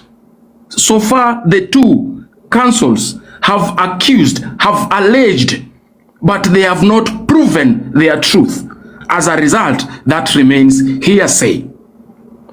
Now, I have been asked a very valid question by my senior counsel, Peter Kioi. Also, where is my client? Just like the prosecutor, the number of this one lady, Carol K, whom you assume I am lawyer Mwitu, is 0701-668. I will not say the last numbers, but I know you have these numbers and you can prove that that is right. I have also made calls and confirmed that she disappeared somewhere, and I cannot affirm to this court. I am unable to prove to this court that she's doing it out of her own wanting. I cannot prove that. But again, the accusations made, if your truth is what is supposed to be provided before this able court, it remains a lie until it is proven a fact. Thank you. I wish to say that if today I am a senior counsel and I am presenting a client, I should know every tip of the conversation. My senior counsel, my learned friend, to the watchdog, has said that he is unable to tell the court where is the client. So if today I'm telling you, if right now I tell you your client is dead, what will you respond if you are unable to tell us where the client is? I will have to prove the death, and then I will bring the evidence to the court. Tell us where is your client and why the client is not here. Where is your client? Where is my client is a question that this court was informed. She was on a journey. She was traveling. She was driving. That was what was presented before this court. And as she was driving, her phone went off. As per now, we do not know her whereabouts. Fiona, may I interject? Thank you so much. It was my question. It was my reply. So, in this court, we admit that the lawyer does not know where the client is. So, I am telling this court, until it is proven, your client is at equivalent Mombasa Road. So, go and find it out if it's true or not. Thank you. Eject your honor. So, I'm telling you where she is. You are also in the court like me. You are not a god everywhere.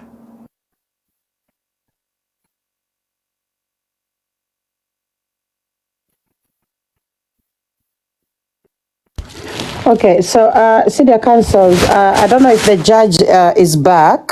I'm listening. I'm Yeah. I'm back. Okay. Go on. So Gikarati, can you check the mic? You've just joined the panel. Yeah. Gikarati.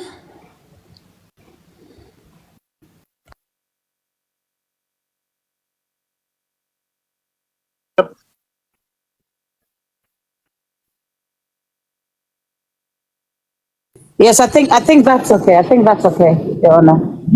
Yeah.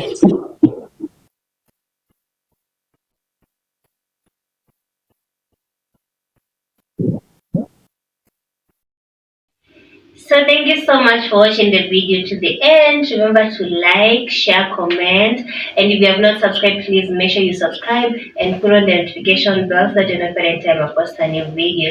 So guys, thank you. I'm gonna see you on my next video. Bye.